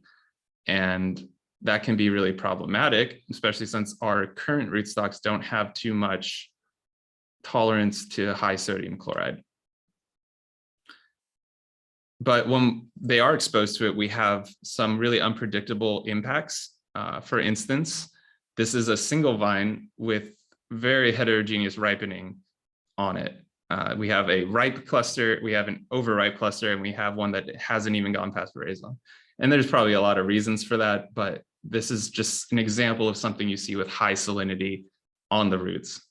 The other one is berry size. So part of my project was checking different rootstocks and seeing how they perform with a Cabernet Sauvignon scion grafted to them. And some did really well. Ramsey did. There's no difference in their salted and unsalted varieties. They both accumulated they both had similar berry weights. The blue, by the way, is the salted ones. But you can see some of these decrease the berry size by up to 80%, which is crazy. It's just like not 80%, up to half, sorry. And that's a huge amount of decrease in your yield and obviously sometimes in your quality. So just like the heat and the drought, the options for salinity are fairly limited. Choosing an existing rootstock is a great option. The problem is we don't have a good example of one that can tolerate such high salinity that it would kill a vine normally. You could develop a new rootstock, or you have these management strategies, which I won't get into too much, but I'll mention for row crops, they do use sloped furrows to kind of move the salt accumulation to a certain area away from the roots. That's good, probably good for an annual crop, but for a perennial crop, we have concerns with just the longevity of the vine itself. Leaching salts below the roots is great if you have the water and the quality of water to do it, which if you have salt problems, you probably don't. So I'm gonna skim over that. Salinity in existing rootstocks, salinity tolerance in existing rootstocks is pretty variable. These ones on the right, the last three, are actually wild grapevines. And you can see, again, they're very variable, but most of them are from desert regions like the Mojave next to Las Vegas or the deserts in Texas. And they obviously perform the best. If you note that the blue is the salted vines. We're salting them at about 12% the concentration of average seawater. So it's pretty high. But the ones on the left here, the four on the left, these are common rootstocks that are planted everywhere. And there's no significant difference between them, but there's a lot of variability in each, with things like 1103P being really kind of desirable in terms of the existing rootstocks for salinity tolerance. You have much lower accumulation in the leaf tissue. This is in leaf tissue. So it's how much gets up through the roots into the leaves. You have much lower accumulation in leaf tissue than something like Ramsey, which ironically is also known as Salt Creek. But also the variability in samples was important because the performance, if it's more consistent, you know what to expect. But if the rootstock allows more salt to get up through and into the sinks of the vine, then in some cases, then you don't know what to expect where if you were to plant an entire field on Ramsey, for instance, and maybe half the field has really bad salinity and the grapes are salty and the other half has okay tolerable levels. But ranking existing rootstocks, you also have to note other aspects, other traits like total yield. Like I mentioned before, berry size, the phenolic profile at harvest, the amount of sugars at harvest, did they hit their sugars? These are all things you have to note in ranking existing rootstocks, but also in breeding new cultivars. And that is actually probably more important in breeding new cultivars. So this is more of a long-term solution and it can take decades to do. Of course, just to release one, typically you'd release more than one at a time. But what Dr. Walker did when I was in his lab was utilize wild grapevines to cross with existing rootstocks to see the potential for salinity tolerance and how it is passed down through the offspring. So we used the wild grapevine, which is Vitis acerifolia, and it was extremely salt tolerant, but it also had a huge decrease in berry size. So that was an interesting combination. And we checked 77 of the offspring to see how they performed. And although none of the offspring performed as well as their salt excluding wild type parent, many achieved similar levels. But what was really interesting here was that this was a continuous variability in the offspring. So we just had, basically, you could draw a line up the values, a linear regression, and it would be perfect. Not perfect, it'd be close. But this alone, the heritability of the salt tolerant phenotype is not enough for a new rootstock. You also have to preserve the existing traits of the rootstocks that are out there already, right? Rootability, drought tolerance, vigor, yields, all these things. So this is a very long-term solution, but something that we can look forward to, hopefully. And there's some other concerns when thinking about using rootstocks and vineyard design for adapting to new climate conditions. For instance, vineyard pests and diseases. So grapevine phylloxera was the original reason why we used rootstocks. Before that, all of Europe was planted to just vinifera on its own roots. So we actually started using rootstocks because of this. But recently we've seen that vine feeding insects and pests are changing their developmental timings similarly to the way grapes are, and could impact our vineyards more. The problem is a lot of the pests that we're seeing are changing their timing, while some of the beneficials are not. Beneficial insects that would otherwise control them. And similarly to grapes, we're seeing that timing pushed forward as temperatures rise in winter and in spring. But rootstocks and scions have been developed for a similar purpose before, recently actually. Again, the Walker Lab at UC Davis has produced rootstocks for these nematode tolerance, these GRN rootstock cultivars. I actually don't know how they're performing in the field right now, but they are released and they are tolerant to nematodes. And then as well as the more recent Pierce's disease resistant scions that were released recently as well. These new rootstocks are really important to look at for as we're seeing changes in the overall system of a vineyard. And that brings me to my last point. One last avenue to address climate change potentially in vineyards is diversification. Around 40% of wine grapes planted in California are just two varieties, Chardonnay or Cabernet Sauvignon, as you probably know. And this makes a lot of sense for growers who want to sell the grapes, and for wineries that want to sell bottles, because that's what consumers are buying, right?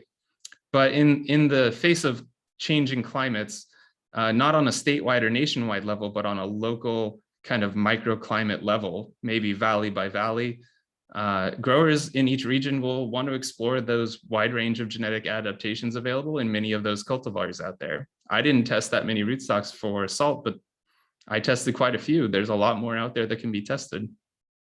So testing these different cultivars to see what performs best in the changing and hyper-localized climates will help support the grape industry throughout the challenges that they're going to face that climate change imposes.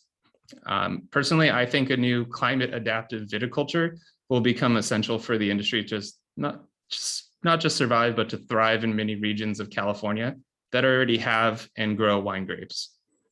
So I just did an example, some desirable characteristics in your scions: late bud break to avoid frost, moderate vigor for less water demand, and maybe early fruit maturity if you're worried about heat waves later in the season.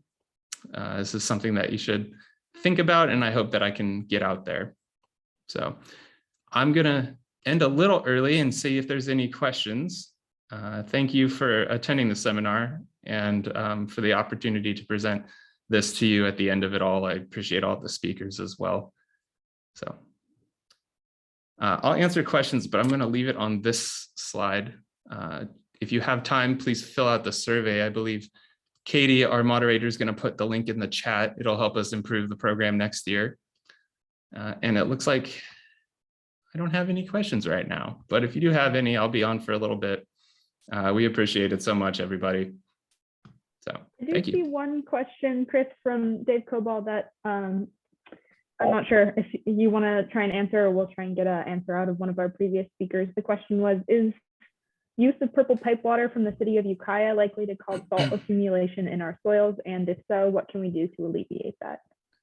Yeah, I mean, that really depends on the water and the quality of the filtration, right? So a lot of the salts in irrigation water that's recycled comes from agriculture itself or cleaning products. For instance, in wineries, they use cleaning products like potassium chloride, and that's used in the vineyard too.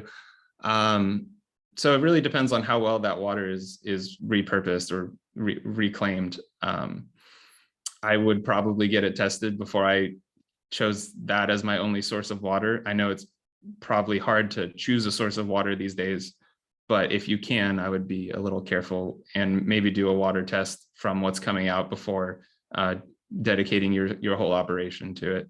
Yeah. Thanks, Chris. All right, any final questions if you guys want to go ahead and stick those in the chat? Otherwise, I did put the link to the survey in the chat as well. So we would really appreciate it if you could take a few minutes just to fill that out before we close up here.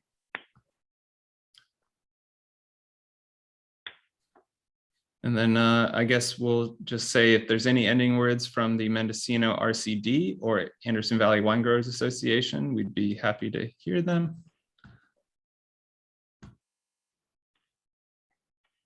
From the RCD side, I just will speak for all of us and say thank you guys so much for taking the time to attend, and thank you, Chris and Andrew, for all the time that we spent planning this. Yeah, I think that's all we kind of have to say for ourselves. If any of those practices we discussed more yesterday about carbon farm planning or some of the programs for soil health or climate smart water practices were of interest, please feel free to reach out. I'm going to answer this question before Andrew says anything here. So the question was, have you looked at the flip side of sun exposure in vineyard design, namely design in relation to runoff and topography? I have not, but we have talked a lot about cover crops today and how that helps with water infiltration.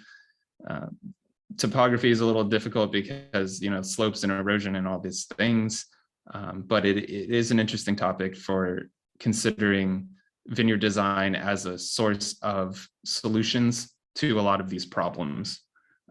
Great thing to look at. And if I find more info, I'll gladly send it to you. Thank you.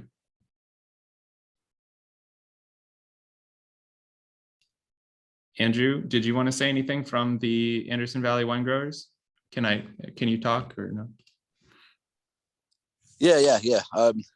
I again wanted to thank everybody for coming. You know, if you came from the first day and came the second day, you know, thanks again. You know, it really means a lot. I hope we can continue efforts to put these types of meetings together in the future to make sure that, you know, we're getting out some timely and great information as we, you know, move forward into the future in Mendocino County. You know, we have our own special, you know, set of problems that, you know, we keep on having to overcome.